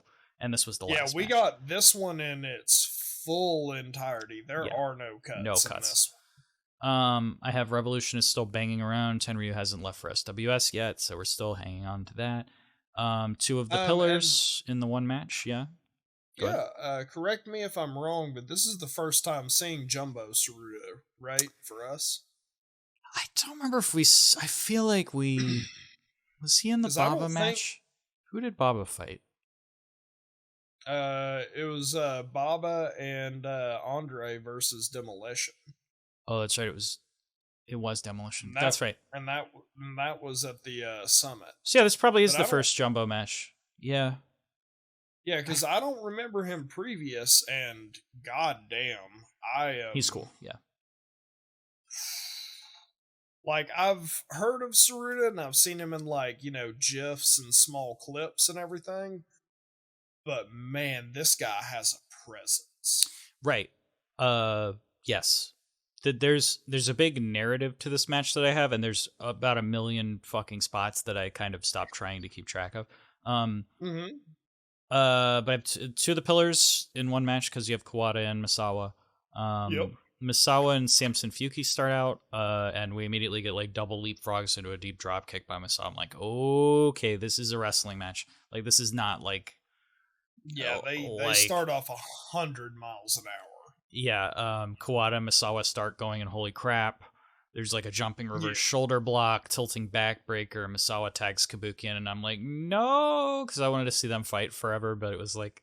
and it's not like I hate Kabuki, but like Kabuki is an older person. Now, the thing I will say at this point is, and I noticed this way later in the match, I will say that with the younger guys, I felt like the psychology was not there. It was like they did spots, and they were good spots, but anytime Tenryu or Tsuruta got in, it was like you could tell they knew how to work the crowd and get Jesus Christ. And the younger guys just did not have, like, it's not that they suck or anything, but like they would get in, they would do moves. You'd be like, okay, they're doing moves. But like Tenryu would get in with anybody and he'd be like, fuck this, like I'm gonna fight. And Tsuruta would get in, and Tsuruta or Kabuki, actually, Kabuki was also very good at this. They'd get in, they'd fucking start fighting. And he'd be like, okay, we're having a match. And then, Misawa or Samson or Kawada would get in and be like, okay, they're gonna do spots. Like it would take it would take it down a notch, because you'd suddenly feel like, yeah, the young guys are doing spots, but they don't have that kind of fire and heat that the older dudes just know how to get. They know how to like tap into the crowd. Which is not what I was expecting. Like I was expecting to watch this and I was like, okay, the old guys are probably going to just be there to kind of season the match. Yeah, and the young guys are really going to show what's up, but it was the complete opposite. They're the real meat and potatoes, but yeah. It was the complete opposite for me. I was watching Kabuki and Tenryu and Tsuruta being like, these guys fucking know what's up and they rule. And the younger guys, it's not like I was disappointed, but I was like, they're not there yet. They're just, they're great. Don't get me wrong, technically, but like, they don't know how to do the showmanship psychology yet. It's like early Shawn Michaels or something. Early Shawn Michaels could do spots for fucking days. in the rockers or whatever. He could do, even after that, when he just split off, he could do spots. He could do all kinds of stuff, but he couldn't tell a great story in the ring until later when he figured out how to do that. And by then it wasn't so much about the spots. It was about the other things. And that's like the big takeaway I got from this match was the older dudes know how to do stuff without doing spots. They know how to just like, they got so much out of kicks and fucking strikes. No, I mean, if you remember, like, it's more towards the midpoint, because Jumbo Tsuruta and Tenryu don't get tagged in until, like, nearly the midpoint. Yeah. And Jumbo Tsuruta just, like, goes to Tenryu, beats him down in the corner, and I'm like, oh, Jesus, because it looks like Tsuruta is just going to kill this man. Yep. And then he picks him up and does the most beautiful body slam I've ever seen, where I popped for it. I was like, oh, God. Because he did this body slam, and I was like, he's dead. Tenryu has died. And, like, the crowd even pops for it, because, like, Tenryu, or Tsuruta does it in such a way that is so real and believable, like he's trying to break this guy's back. Yeah. And I love the young guys in this match, but it was a thing where you could tell the heat was between Tenryu and Jumbo. It was like, they want to kill each other. And you could just tell it wasn't. And again, I don't understand Japanese. I have no idea what the commentators were saying. They didn't like do too much camera work. You could just tell by the way they were looking at each other, and like when they got in, it was like, oh, those fuckers are gonna beat each other up. Like they're gonna they do not like each other. Every time Tsuruta came in, he like would beat up a lower, one of the younger guys, but he immediately would like force them to go over and tag in Tenryu. Yeah. And it was like, oh, Jesus Christ. And like Kabuki, he's an older guy, and his story throughout all of this was, it seemed like to me he was trying to survive. Yes. Because like, and this is another thing, apparently just the rules kind of go out the window, because, Kabuki does the green mist to Samson. Yeah. Like in the match in full view of the ref, and the ref's just like, oh yeah, clothesline or something, I guess. Well, I almost missed that spot. No pun intended. I almost missed that spot because because he does the move. He does. Samson goes for the crossbody off the top, and Kabuki just kind of moves back. And I didn't see the miss first. I was like, oh, he just moved out of the way, and he fucking ate shit on the mat. And then like I saw they got a close up on Kabuki, and I was like, is he bleeding from the mouth? He's got shit coming. I was like, oh, I missed it. I totally didn't see the spot. And then I had to rewind it. I was like, oh, he fucking misted him in the face. Like while he was coming down. And it was just great perfect. Spot. Yeah, it was perfect. I did not even see what happened, which is my fault. Like it was a lot going on, but it was a great spot. I got the sense that like, and this was a narrative that probably I would have known if I knew Japanese going into it, because so Footloose is part of the Revolution stable, and Tenryu runs the Revolution stable, and that makes more sense after the match, because it's like, okay, the way the match kind of goes is Tenryu is like in charge. He's the leader of his team, and these guys are like underlings. They're like the heavies who go in and soften them up so Tenryu can go in and fucking finish the job. You know what I mean? And I got that sense during the match, but just because Tenryu would get tired of the spots and just come in and fuck somebody up. And then on the opposite side, Kabuki is trying to, and Tiger Mask are kind of trying to like stay out of the, like they're just trying to get things done before Tsuruta comes in and the two big guys fight. I think that was probably the story of the match. It's just when Tenryu and Tsuruta aren't in there, it's like, oh, we're watching the underlings fight, It's like if you had like it's like kind of like the Inner Circle and Pinnacle thing. The idea is always to get to Jericho and MJF. Yeah. It's not like, but the thing about that, I don't know. The thing about that is like Wardlow has his own mystique, Sammy has his own mystique. At this point, I didn't feel that Tiger Mask is over, and spoilers, he gets the win, but I didn't feel like Tiger Mask and Kawada had the same mystique to them. They just felt like guys. No, they just felt like guys, and also like during this time, like Tiger Mask, the character in the show, is like kind of on the slide right now. Yeah. Like the kids who grew up watching him, it's been, Tiger Mask has been around since I think like 77.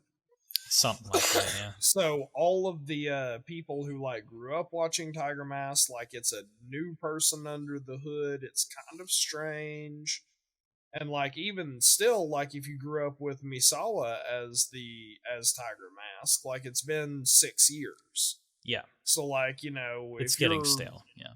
Yeah, if you're 10, you're whenever that started, you're into it, but now you've been seeing Tiger Mask kind of doing the same thing for 6 years, and it's like, yeah, I can see the shine really falling off of that. And so, not that Misawa was like phoning it in, but much like the like last 2 matches that we've had in him in the Bret Hart match, and then the tag match where he just kind of let it happen, let the pin happen. I'm getting a big sense of like frustration, like in a real world sense, where he's just phoning it in. Right. Like he doesn't quite believe in it right now. Yeah. The big takeaway I've had from all of the men's shows so far is Kabuki is a workhorse during this time. For how old he is and how clearly, like, I wouldn't say he's like super old, but something I'd draw like, I don't know. I wouldn't compare him to like Dustin Rhodes, like when we saw last night, but it's kind of like he just, for his age and how he can go, he just makes matches work. Like he is the glue that holds a lot of this stuff together.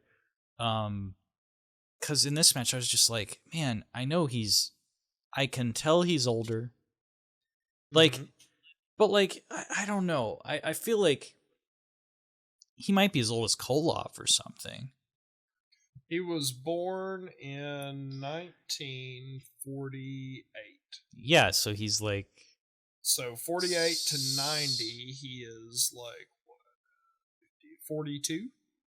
Oh. Yeah, he is 42 at this point. Probably not as old as Koloff. But... Yeah, Koloff is 56, but, or no? No, Koloff was only 48, I remember. Okay, that's still 6 years, though. Things change a lot at that point in your life. But the thing is Kabuki, you can tell he's older. You can tell. But he fucking works like crazy. Like he is not giving up on just fucking making stuff happen every single show. And it's like, it's one of those things where I guess it's more like Jericho, because you look at Jericho and you're like, oh, he can't go anymore, in the sense that like he can't go 100 miles an hour the whole match. And clearly his physique is not like, you're not looking at like a 20-year-old, 22-year-old guy. Like he's not in that kind of shape. He can't go as hard. But every Jericho match you watch, you're like, God damn, this guy he does not believe in an off day. He's given it 100% every single fucking show. So he fucking takes a power bomb at one point. One of those, it was like the women's power bomb where he doesn't sit all the way up. He gets like fucking horizontal at the apex and falls backwards. And I'm like, God damn, that it looks so cool, but I bet it fucking sucks. That was Tenryu's. Yeah, Tenryu powerbombed the fuck out of him. Yep. So I mean, we've remember, talked. Tenryu He's the one who wrestled Savage. Macho Man, right? Yeah, great match. Yeah. He even gave the power bomb to Macho Man. It was really soft. But, it was very soft, yeah. But back then, there weren't that many power bombs. Like, people weren't doing them as much. So that's, I mean, there's a lot of stuff happening. I'm not going to go spot by spot. There's a few things we talked about. There was a great, Jumbo did a few great pile drivers. There was this great spot where Misawa reversed an Irish whip. Like, he took an Irish whip. Well, no, he gave an Irish whip. The guy went around. I think it was Kawada. Kawada goes to give him, like, it looked like a clothesline or a shoulder block or something. Like, he ran into him, and Misawa just stood there and turned it into, like, a fall-away arm drag. It looked fucking crazy. I was like, okay, I don't even know what that is. I've never even seen that. Let's see. It was beautiful. Samson barely kicked out of a pile driver, and the whole crowd went like, ooh. You could hear it. They thought they bit the pin. He power backdropped out of another pile driver, which was probably the thing of the match for him, because he, like, his head's between his legs and he goes and pulls him up, and the whole crowd goes, oh my god. Because Samson hadn't done that much up to that point. He was out of the ring for quite a while. Here was a point where I questioned the tag business. So this was towards the end of the match. Kawada gets a hot tag after the backdrop. So Samson backdrops Jumbo, gets a hot tag, because it was a hot tag. It was like he powered out of that and desperately goes over to tag Kawada. The crowd pops. So Kawada comes in, gives Tiger Mask a flying clothesline, which looks great. Then he immediately tags Samson back in. And I'm like, why? He just got a hot tag to you. He was just tagged Tenryu in. It really didn't make sense here either, because there's 3 dudes. Tenryu's been resting longer. There's literally no reason to tag Samson back in. He just came back out. I was like, what? My mind was blown. I was like, why would you do that? I don't understand. But so I mean, like we've been intimating for many episodes now, like, tag team wrestling, while it is a definite thing in Japan and is a draw, it is not a solved science, and they are not taking,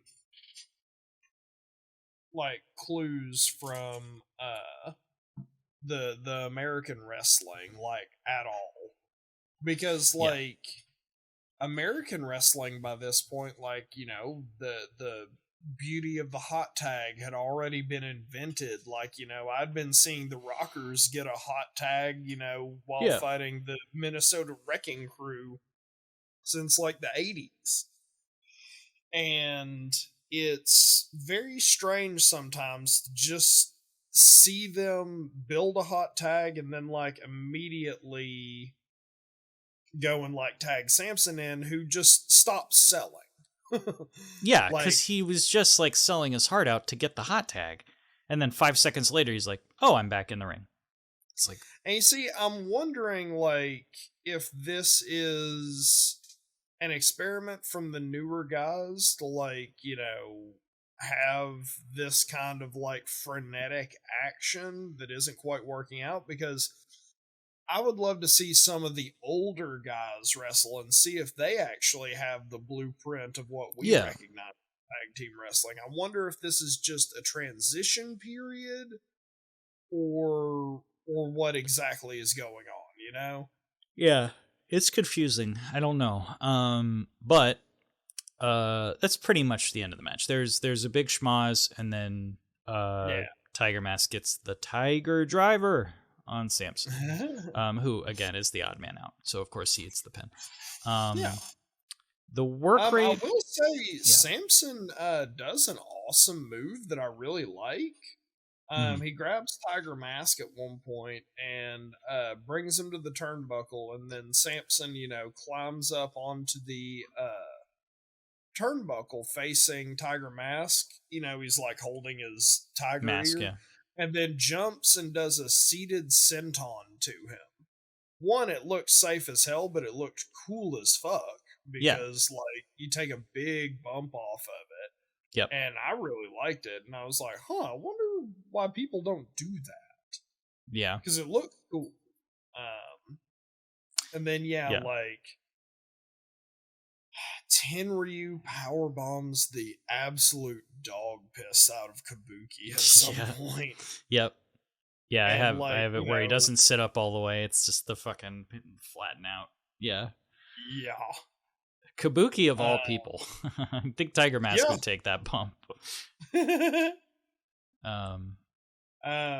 then like Kabuki near the end of the match, like just murders Samson with a thrust kick. Oh yeah, like, that's the announcer thing. calls it. He's like, thrust the kick, and I'm like, yep, fuck yeah, it was. Those Kabuki thrust kicks are amazing. Yeah, I think actually during the schmaz, if Tiger Mask has like an axe kick, like he fucking brings his leg over his head and fucking kicks down. I'm like, oh Jesus, like Christ Almighty. Yeah, like there is so much that goes on, but then like Tiger Driver, kills Tiger Samson. Driver 90.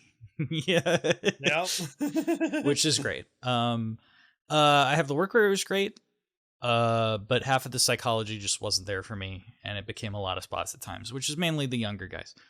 Props to Tenryu and Jumbo and Kabuki for telling stories in there to keep me interested. So I have a 3.25 out of 5. It was good, but it wasn't like for the guys involved. I felt like half the guys just haven't hit that their peak yet, and the other half are older, and we won't see them for much longer. But it wasn't what I expected, but it was okay, especially for the length as well. It was a long match, which usually I expect to like build to this big giant thing at the end, which happens in like the Joshi matches. But this one, especially with like the 2 falls, in the title matches. But this one was kind of like, it was 20 odd minutes because it kept going. That was really the reason. Because there's 6 guys. Instead of having, peaks and valleys, it was more, there was a plateau, and they didn't drop below a high energy level, but it just kind of leaves you tired. Yes. It was not a shield match. It was like a normal, is not that kind of thing.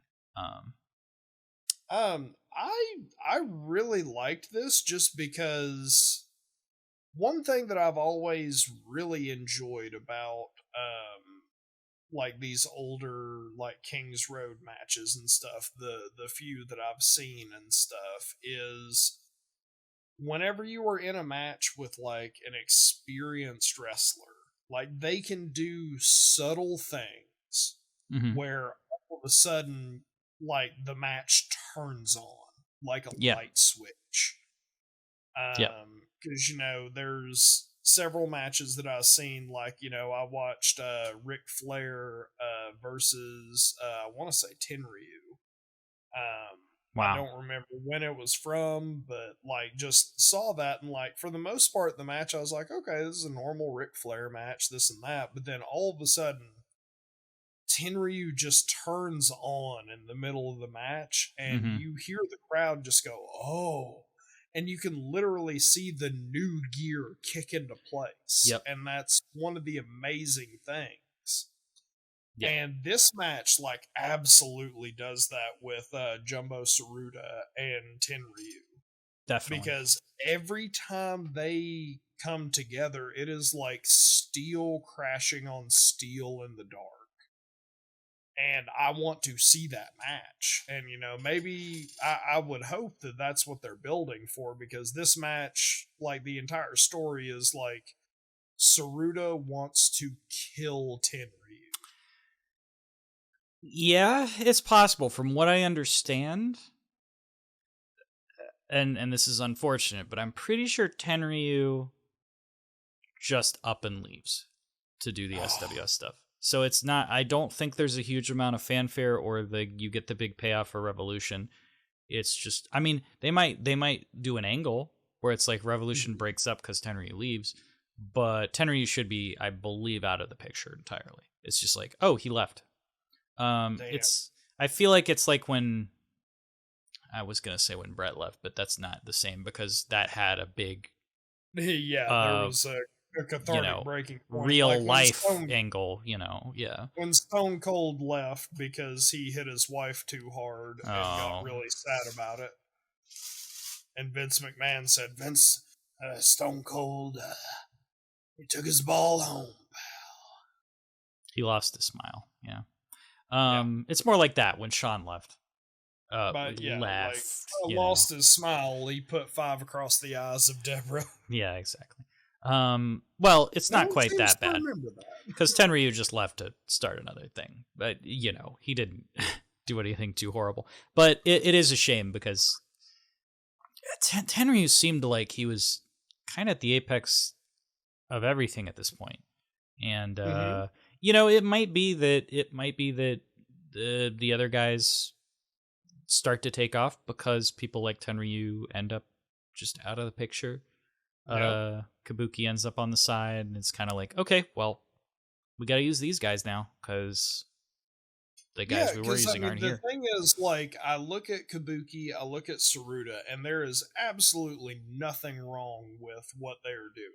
No. They have fire, they have passion, they can still go, but like knowing the life of a wrestler, like, their time is limited. Right. Like they have a shelf life. I mean, granted, Kabuki still wrestled like I think into 2015 or something like that. Right. But he had he shouldn't have been doing that. Yeah. But the thing is, you can see that, like, these are big names that are, like, still big, but, their time is up. Their time is now. You can't see them. Their time is now. Right. It's like with Jericho or Sting these days where they're an attraction, but the idea is you need to get the MJFs and Darbys and stuff over. Like, those are the big guys. Yeah, I mean, we're actually seeing that, and like it's actually been refreshing because the WWE has not passed the torch on, storyline wise in a long time. Because they believe that, one person should carry the company and that's it. Yeah, they did it with Roman, but he's the one person, and also they did it wrong when they did it originally. So they lucked into doing it right the 5th time or so. Where people are finally into it. After fucking 5 to 10 years, they're like, oh, what if we turn him heel? You geniuses. Yeah, great job. Oh, yeah. Wonderful. No one thought of that. Yeah. But or women's division, it's like Charlotte, but they do that wrong. So and it's or Becky, they figured that out on accident. She had to get busted open hard way for everybody to go, oh, wait a minute. We love Becky. Yeah. But yeah, it's nice that there's an understanding of that in the other company where it's like, oh, yeah, we just build the new guys up and the old guys are around to help, but they're not having all the titles and constantly winning over the younger guys. But yeah, what did you give the match? I really liked it, and like I was enthralled by Tsuruta and Tenryu. So like, like I said, anytime they came together, I just saw sparks, and it was just like, oh my god. And you got Kabuki in there to season it up, and then those kicks from Kawada. And then, Misawa's like solid stuff because he did some wild stuff in this, honestly. He did. 100%. Like, he did that springboard headbutt. I think it was meant to be a crossbody, but just he kind of headbutted Kawada. Yeah. And it worked. And the people, the announcers called it because I just heard, flying headbutt. Mm-hmm. And so, like, he was doing some stuff, and I was very impressed by everyone. And so I gave this 4. Like, holy shit. Yeah, sure. I could see it. I think for me, I liked it a lot. I liked all the guys, but I'm a big fan of consistency. Kind of. I get into, so here's a good example. Like the last 5-star match I can think of in real life was like the Lucha Brothers cage match with the Young Bucks. So thing is all 4 of those guys in that match can be spot monkeys. Like, if they want to, they could do a million fucking spots in a minute. You could watch it and be like, wow, they just did a million spots to have a fun match. But the reason that's a next level match is because the story that is told throughout the match between the spots is like 1 in a million. Like, it is unbelievable and undeniable. And that's what makes that match. Like, because the thing is, if you think about it, that's a tag match in a cage, which means automatically you have no rules. Tags don't need to happen. So realistically, like, I think if that match happened in WWE, there's 2 extremes you can do that would happen in WWE, which is you'd either have 2 guys work in the middle and 2 guys stand on the apron like goobers, like they're just idiots who don't know how the thing works. Like, we're just going to play nice and sit on the corner. Or they just do spots, like in the middle of the ring, like crazy people the whole entire time. And there's no point in it being a quote unquote tag match. But these guys figured out, how do we tell this story with the rule set and the step that we're given and make it make sense and come across this way. And that's like, to me, that's what wrestling is about, not spots, not whatever. And this match, half of it was a really good, intense story. And the other half with the younger guys was still good. And they are good. They are very technically sound. They're great to watch. But they can't tell that story yet. And it's not even necessarily their fault. It's because they don't have that story yet. They're not booked like that yet. They're just guys. So, or like, for example, if I watch like what's a top team, America's Top Team match.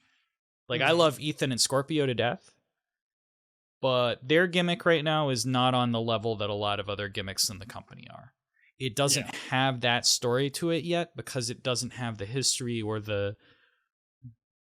power to it or the intrigue to it that other stories have. Like the Darby MJF thing has built that and done the stuff and done the work. And the other thing though is Saruta and Tenryu, I don't know what the story is, honestly. I just know they went into the match and just sold that to me. Like, I just instantly knew that was what was happening. So Saruta and Tenryu want to kill each other. And there's probably a reason, storyline wise, but I don't know and I don't care. All I know is it was told to me during the match and I went, okay, I'm on board. And, so for example, the fact that we don't get the typical tag team psychology I'm used to, that kind of takes away from it a little for me. The fact that, like, Samson got mist thrown in his face and he was out for the match. But if that kind of became an angle in the storyline, like Samson and Kabuki, Samson tries to get one over on Kabuki, they have that kind of clash, and then, Misawa and Kawada have a thing. Then it's like, okay, there's this big, huge one-on-one storyline thing happening with each person, but that didn't really happen. It was mainly it felt like it was mostly just about Tenryu and Saruta. And the other guys are there, which is fine. It was still a good match. I would recommend, watching it. It's not like it was bad. But for me, I want that other stuff. This is why I'm not like into ECW Spot Fest that much. Unless it's like Mike Awesome and Tanaka, where it's like, you know, yeah, they do spots, but those fuckers hate each other. Like, you could tell. Watch it. They have that angle and that psychology where it's a blood feud, and it's like, okay, they could just hit each other. I'd be like, fucking awesome. I love it, you know. But still good. I could totally see rating it 4. I just like different things out of my wrestling. And that's the thing. I mean, my ratings, you know, come from just kind of different places because, you know, like, I think people should go out of their way to, like, see this match, because one thing that we've been talking about the entire time in watching the men's division of AJPW is, you know, the passing of the torch, you know, because they have been doing very, very bold and strident steps to get this new generation up and off the ground. And, like, you know, as much as I've been goofing on, you know, Giant Baba as a heel, you know, like, it is actually refreshing to see, especially at this point in time in, you know, history, someone who is, like, looking out for the younger talent and is, like, making a place for them in the future. Because, you know, like, WWF and, you know, WCW, like, they had some great stuff going on and everything, but it was the Flair show on WCW, and it was, you know, the Hulk Hogan show for a while, and then, you know, sort of the Ultimate Warrior, and it was, where is the younger talent? And if you think from that time, the only, like, young talent from the early 90s that I can think of, like, that they actually built up was, like, the 1-2-3 Kid. You know, because they actually, like, told a complete story. And then in, you know, WCW, you've got, what about, like, Isaac Yankem, you know? Yeah, sure. Dr. Britt Baker's No, father? yeah, I was gonna say Isaac Yankem, DMD.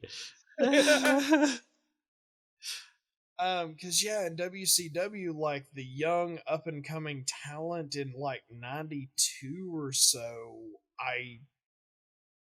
maybe you could argue Stunning Steve and Flying Brian?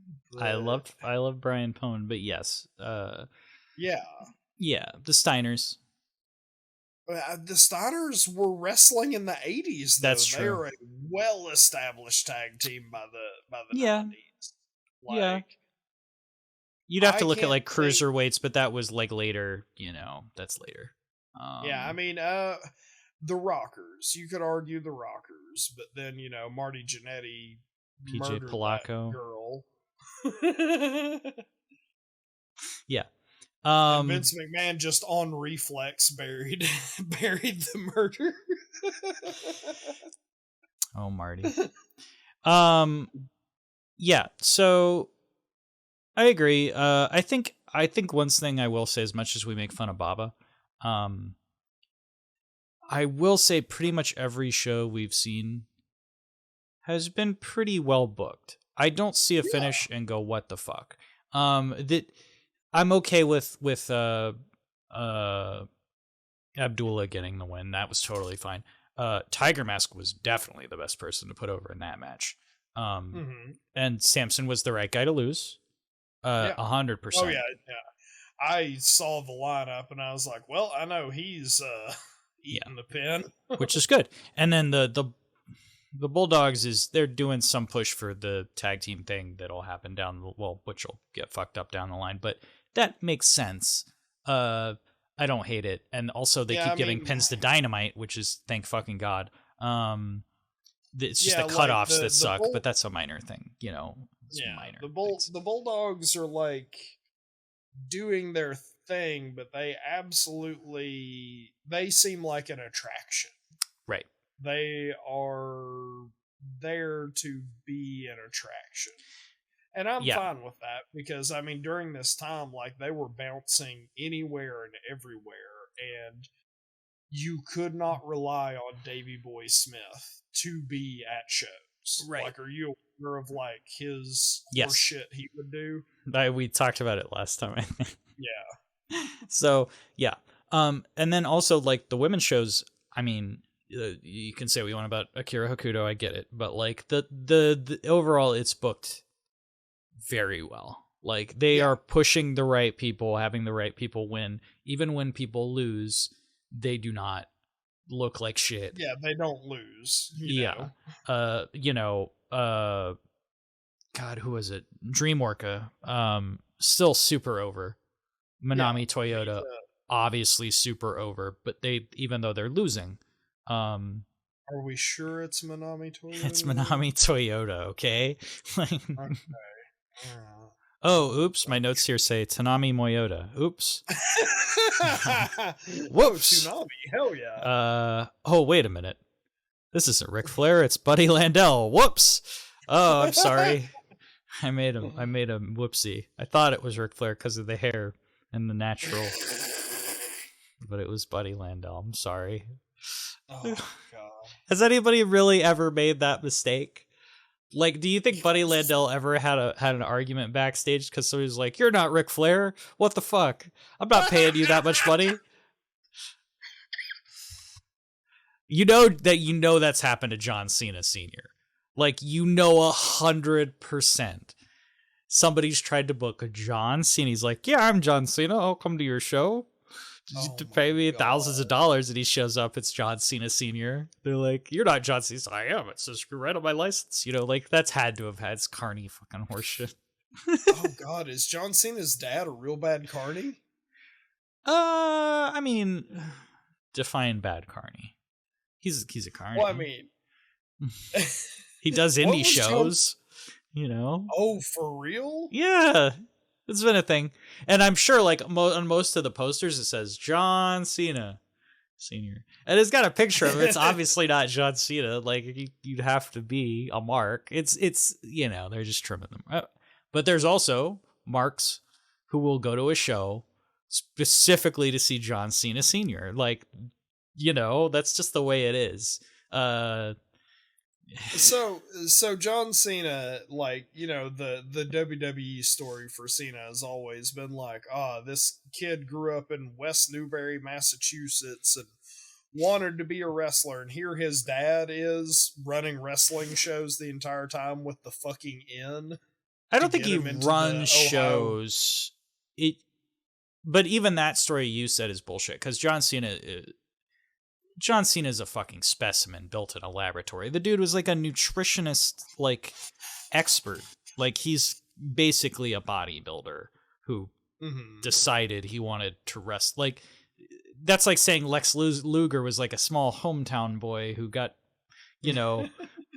picked up by the local wrestling agents. It's like, fuck that. Like, Lex Luger's fucking in the WBF or whatever. He's a huge fucking monster bodybuilder who said, fuck this, the WBF went out of business, I guess I'll wrestle then. Like, it's so silly, the kayfabe of it.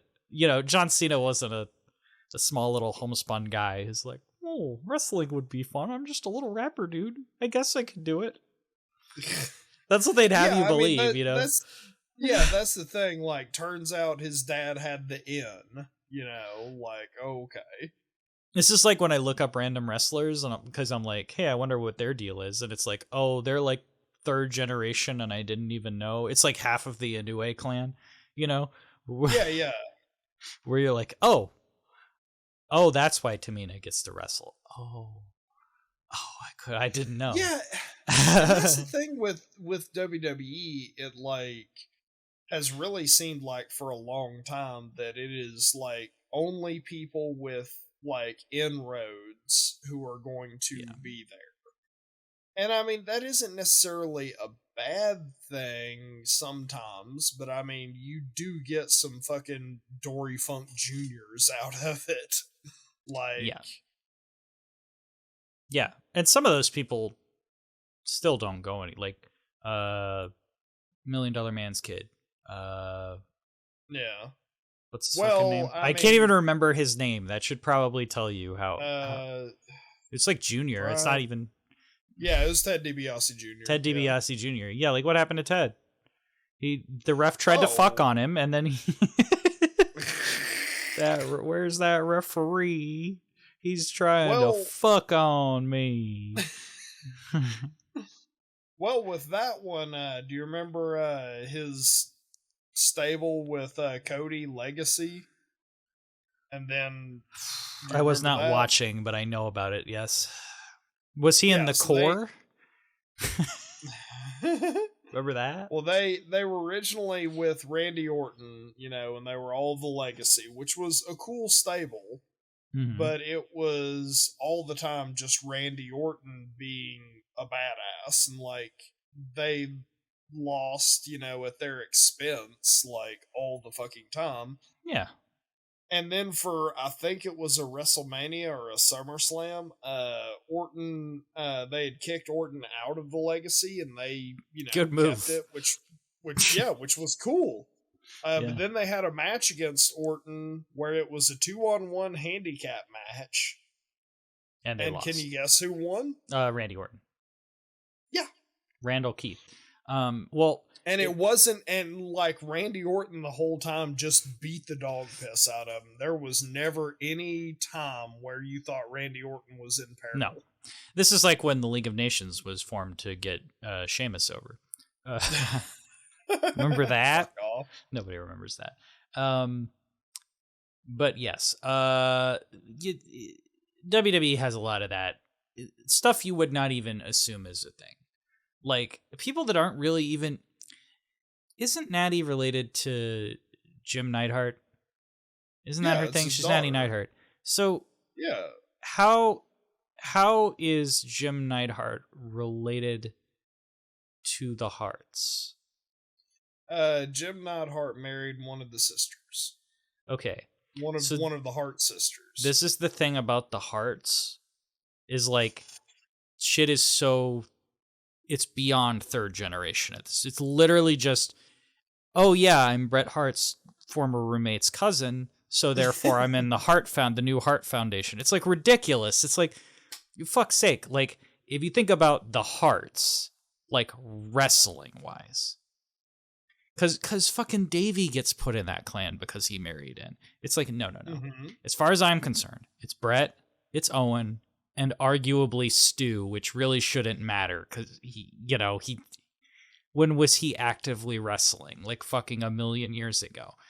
Outside of that, no other fucking business. Jim Neidhart he can technically be in. But then if you have anybody related to Jim, it's no, and Davey Boy can technically be in. But anybody related to Davey, no, they're not Harts. That's ridiculous. You can't just marry into the family and be a Hart now. No, it doesn't work that way. We're getting so tangential from the Harts. But, Natty has the same fucking gimmick.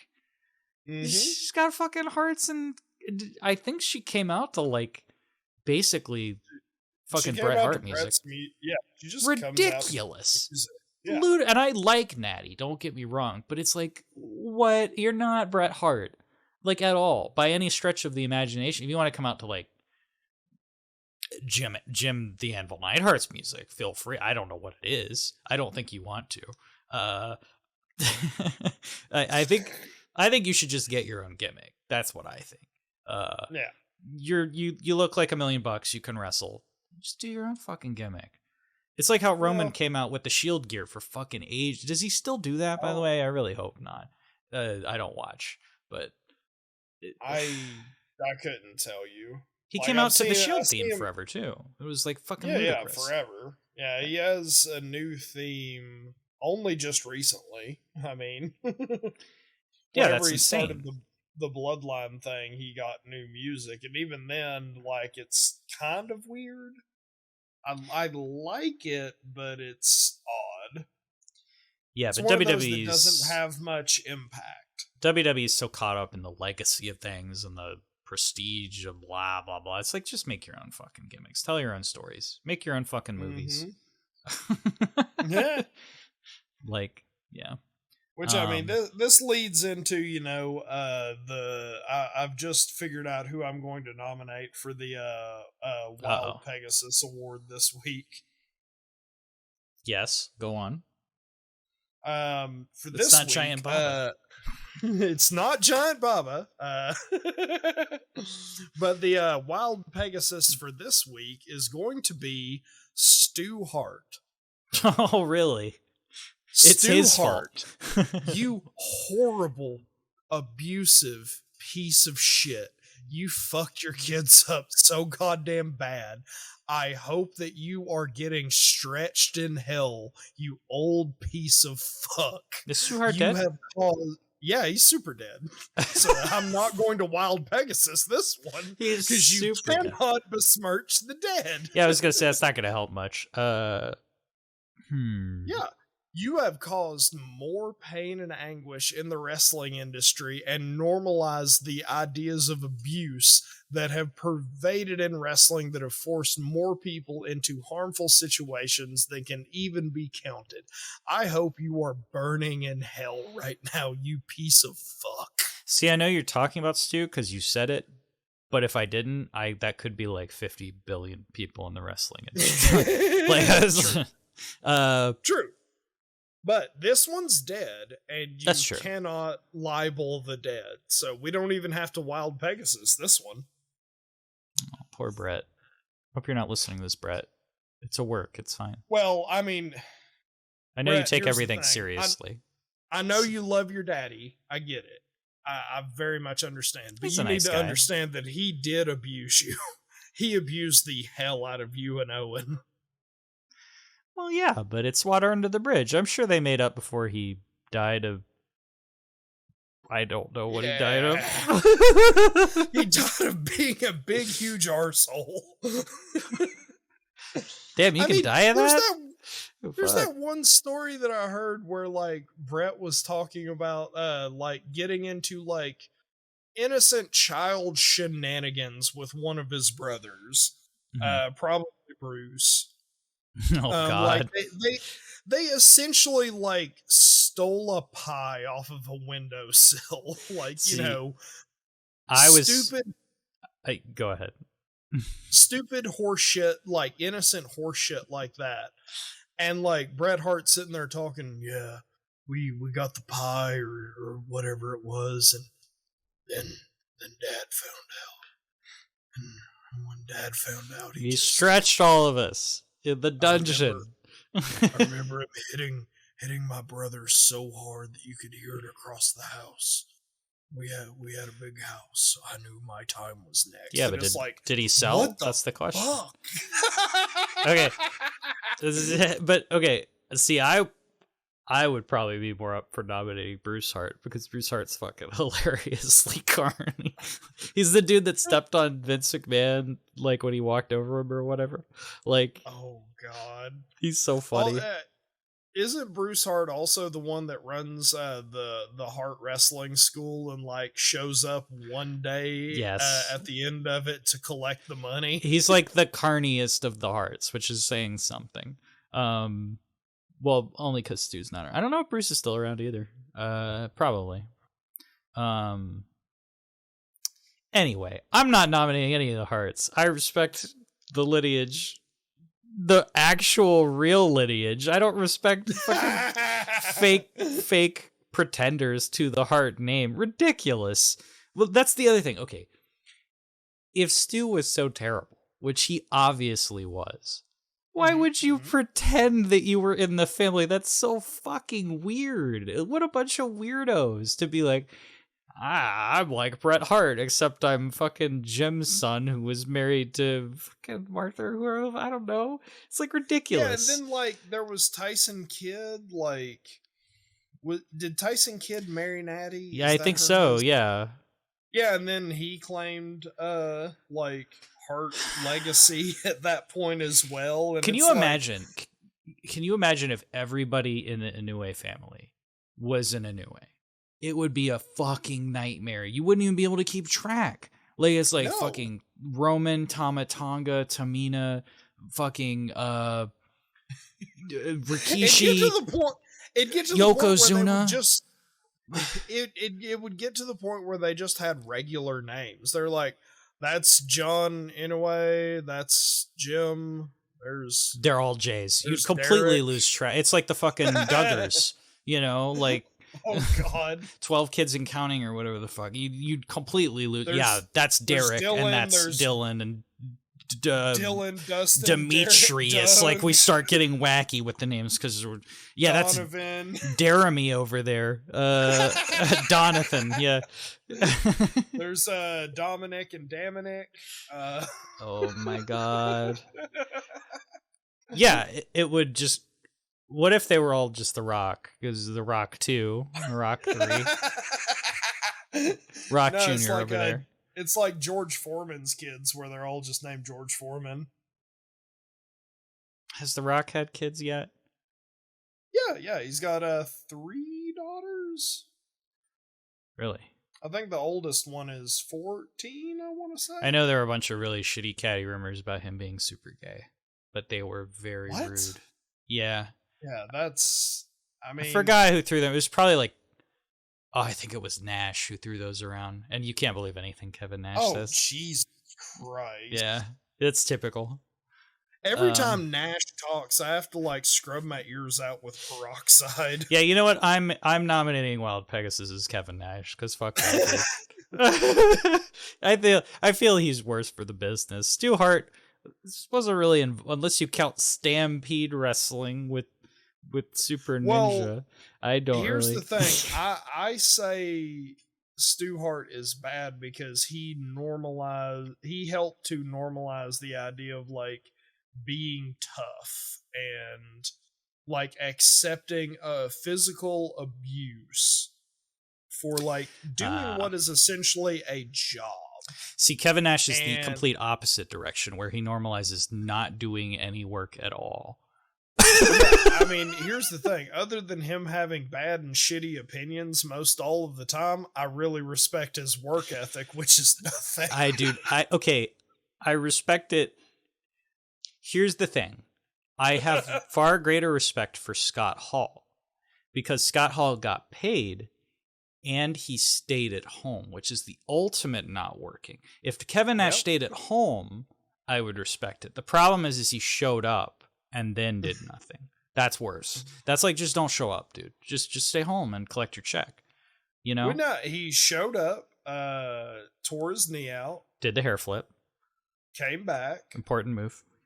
Faked tearing his knee out. Remember whenever he faked that injury? Yeah. Well, once it's a real thing, you have to work the marks. You have to, oh God, I blew up my knee. Oh God, and then they always buy it because they're like, oh shit. It's like Dawson or Wheeler or whoever in fucking FTR. Every time he sells his arm, I'm like, oh no. Did he lose all the nerves in his arm? Did they all fall out?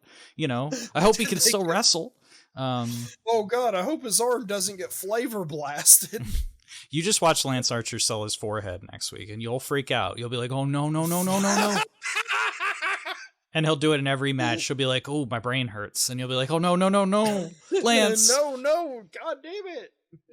Just take bumps on his forehead from now on. Oh, I can feel my brain.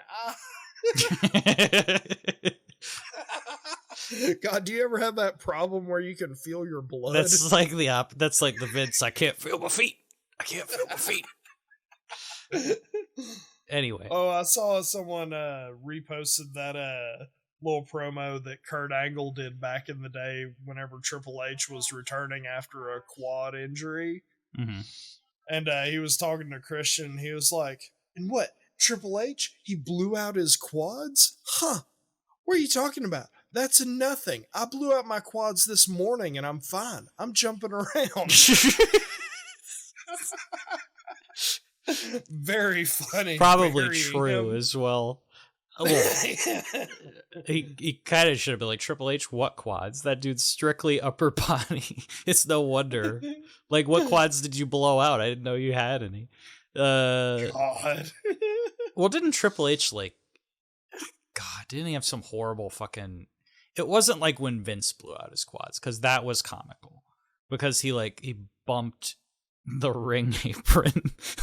Yeah. But Trips actually tore open his leg or something crazy, right? Like on a botched fucking spot. He didn't tear it open. But I mean, it ripped. Like, he did a spine buster and just landed on his leg wrong. Oh, okay. I thought he had some. Or no, that was the second. That was the second. Yeah. The first one I thought was in like some weird hardcore / street fight angle where literally something like fucked up happened. It was like really gross. It was. I think it was him and The Rock's ladder match at WrestleMania. That sounds right. 4 injuries that almost ended his career. Quad tier left side was on Monday Night Raw in 2001. Chris Jericho refers to it as the match that doesn't exist anymore because of the circumstances that happened after. Chris Benoit and Chris Jericho. Well, that's the reason it doesn't exist. Redacted and Chris Jericho against Triple H and Stone Cold Steve Austin. Triple H went to break up a Walls of Jericho hold.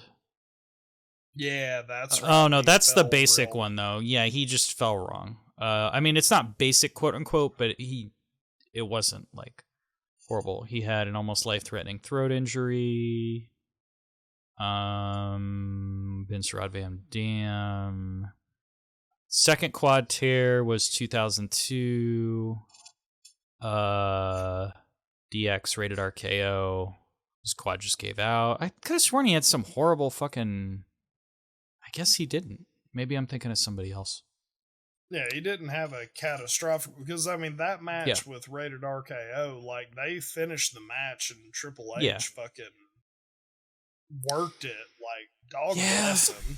I mean, he worked that whole match one-legged. Yeah, I'm sure he came back the next day to cut a 20-minute promo at the beginning of the show. Anyway, so let's just say duel Stu Hart and who did I say? I already forgot. Kevin Nash. Kevin Nash. Complete opposites of the spectrum. But yeah, we definitely talked about the show as much as we needed to talk about it. It was an all right show. Yeah, it was a good show. The thing is that it didn't stick with me as much as the other 2 shows that we've done because the other one, the majority of the show was dedicated to like bringing in, passing on the torch to like the new people. And this one, it was like saved to the end. And so we got kind of a nothing match with the Bulldogs versus like 2 cool looking dudes, but I probably might not remember who they are. I love 2 Cool. Love 2 Cool. Brian Christopher. And then, we got an oddity match with Ivan Koloff. I love the oddities too. Wow, 2 Cool versus the oddities? Straight out of 97. This is amazing. This is great. Strangely enough, 2 Cool are the heels. It's real weird. Whoa, I'd watch that. I'd hate it too. It'd be awful. Too much is the heel 2 Cool. That's different. Anyway. Oh, yeah. I mean, John Tenta was in the oddities, if you remember. I don't remember. I remember he was he the shark? No. It was Dungeon of Doom. Shark? Yeah. There was no one who was a shark? John Tenta. In the oddities? No, he was in Dungeon of Doom as the shark. Well, yeah. It was like Tsunami or something like that. He was the shark. He was called like Tsunami or something. He was called the shark. No, he was called like the Big Wave or something. The Big Wave? It's the wave, brother. It's the Big Wave, John Tenta. Don't you know? He's on a big building pointing. But he was Golga in the oddities. He was the one with the mask and the giant Cartman doll. You can't see on the pod, but I'm nodding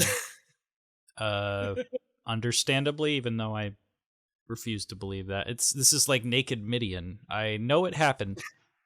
I refuse to like keep too much of my brain space for that thing. Otherwise you will forget the face of your father. Remember how Midian was in the Ministry? Everybody says nope. Yeah, he got resurrected from a dead corpse to become Midian. Nope, no one remembers that. No, dead gimmick. Remembers that. Everyone. Everyone remembers Midian's theme song. Everyone. Yeah. Yeah. Nope. It went dun, dun, dun. Yeah. Dun, dun, dun. Danner, danner, danner. That's like half the fucking WWE theme song. It's like the fucking Shield and Chris Benoit and Brock Lesnar. Danner, danner, danner. Ryback. Yeah, it really seemed like Jim Johnson would get stuck on a certain kind of like chord progression for a while. It's like how the American Top Team song sounds exactly like the Dynamite theme song. Oh yeah, let's go ignite, reach for the sky. Flash up line, America's Top Team, Scorpio Sky. It's always the same fucking thing. For the sky. It's like, come on, man. You could do better than that. I know you could do good. It's all good, but like you need more bangers. Like more Lucha Brothers theme songs. Yeah, it's all about the budge. That was a good one. It's not getting over. No, it's. What if the entire crowd starts saying? Are you telling me Budge Baby is not getting over? It's not getting. It's like Sour Boy. It's not getting over. Sour Boy's over as hell. I don't know what. Next week I'm nominating Sour Boy. Sour Boy has done more to help wrestling. We got your problem. Oh, SpaghettiOs. Oh, SpaghettiO. Anyway. Yeah. Next week we'll do AJPW again, unless we want to do a career retrospective on Giant Baba. What would you like to do? Would you like to I would like to do one more episode of the men's to like sort of catch us up. That way we get another sampling of like what Giant Baba's booking is at this time. Sure. Because he is, like, I looked at it and I was like, how involved is Giant Baba? And he is, the co-founder, the producer, he is the booker, director, cameraman. Yeah, he's behind lighting. The camera. He's the grip, he's the best boy. He sets up the ring, yeah. Yeah, Giant Baba sets up the ring, wave of his giant hand. Puppeteer, costumes. He does it all. He's he's an octuple threat. He just does it all. Yes. Well, the main thing is if we do an episode on Giant Baba, I'd need like a best of Giant Baba show to review, because otherwise I don't know if I could talk about Giant Baba for 2.5 hours. Yeah. I will find some of his like. You'd have to put together some matches, yeah. Yeah, I will put together 3 to 5 of his matches. Like sure. I'll, and like interspersed between those, we will talk about Giant Baba. Giant Baba versus Muhammad Ali. Giant Baba versus. Nope. That was not him. That was not him. What are you talking about? That was Antonio Inoki versus Muhammad Ali. What do you mean? What are you talking about? Doesn't Antonio Inoki run NJPW? So why would it be what? Wait, okay. What about Giant Baba versus George Foreman? Was that? No, that was the Thrilla in Manila. Okay, and that was Giant Baba versus no Mike Tyson. No, Giant Baba was dead by that point. Giant Baba versus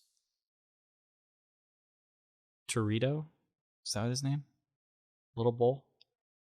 Gran Torino? Not Gran Torino, no. the bull guy in WLC. No, the bull guy? That'd be Giant Baba versus Blow Up Doll number 2. No? Surprisingly enough, Giant Baba wrestled some legends. Like he wrestled Harley Race. I just named a bunch of legends. What are you talking about? Yeah, you absolutely did. Torito. We are going. Mm-hmm. So next week on the Burning Hammer, we are going to watch the next men's AJPW show. And then after that, it's going to be an all Baba retrospective. Nothing but giant Baba right in your face. You know what? I'm going to all look up. Baba all the time. I'm going to look up next week's card. Hold on. Just to make sure that Torito isn't on this show. I can't believe that Gran Torino Clint Eastwood was on an AJPW show. Okay, hold on. Playlists. I mean, they can get away with all kinds of crazy copyright business. You can just show movies before they're even out. 1990. View full playlist. I mean, check out this DVD I have. Haha. Love this DVD that you're just cracking open. Next week, January 21st, taped on the 14th. It's taped a week in advance. Kenta Kobashi versus Randy Rose. British Bulldogs, Randy Rose. Rose, not Rhodes, not the guitarist. That would be cool. British Bulldogs versus the Fantastics. Oh, okay. And you'll like this. This is the last match. Yeah. Genichiro Tenryu and Samson Fuyuki versus Tiger Mask and Jumbo Tsuruta. Holy shit, they are building. They're building. Because they got rid of... They got rid of the dead weight. They got rid of that dead weight Kawada. What a fucking loser. Samson Fuyuki, he's the real pillar. We don't need this many pillars. We don't need this many supports for our fucking building. Just throw it out. Get out of here. Oh, yeah, well, I know who's winning the match. I know which team's winning, and I know exactly who is eating shit. Well, here's the problem, though. I mean, the show's not going to be that over because there's no Giant Baba. Oh. And there's no Torito. Gran Torino, the... Stop saying Gran Torino, it's Torito. Okay, what? Show's No, over. we're saying the exact same thing. I'm ending it right now. Show's done. We're just done. Fine, stop. Now. Wrestler of the Year, Torito. Goodbye. Gran Torino, the Clint Eastwood. All right. Sayonara. Ganbate. All right, we're done. Let's stop. Okay. Fuck's sake.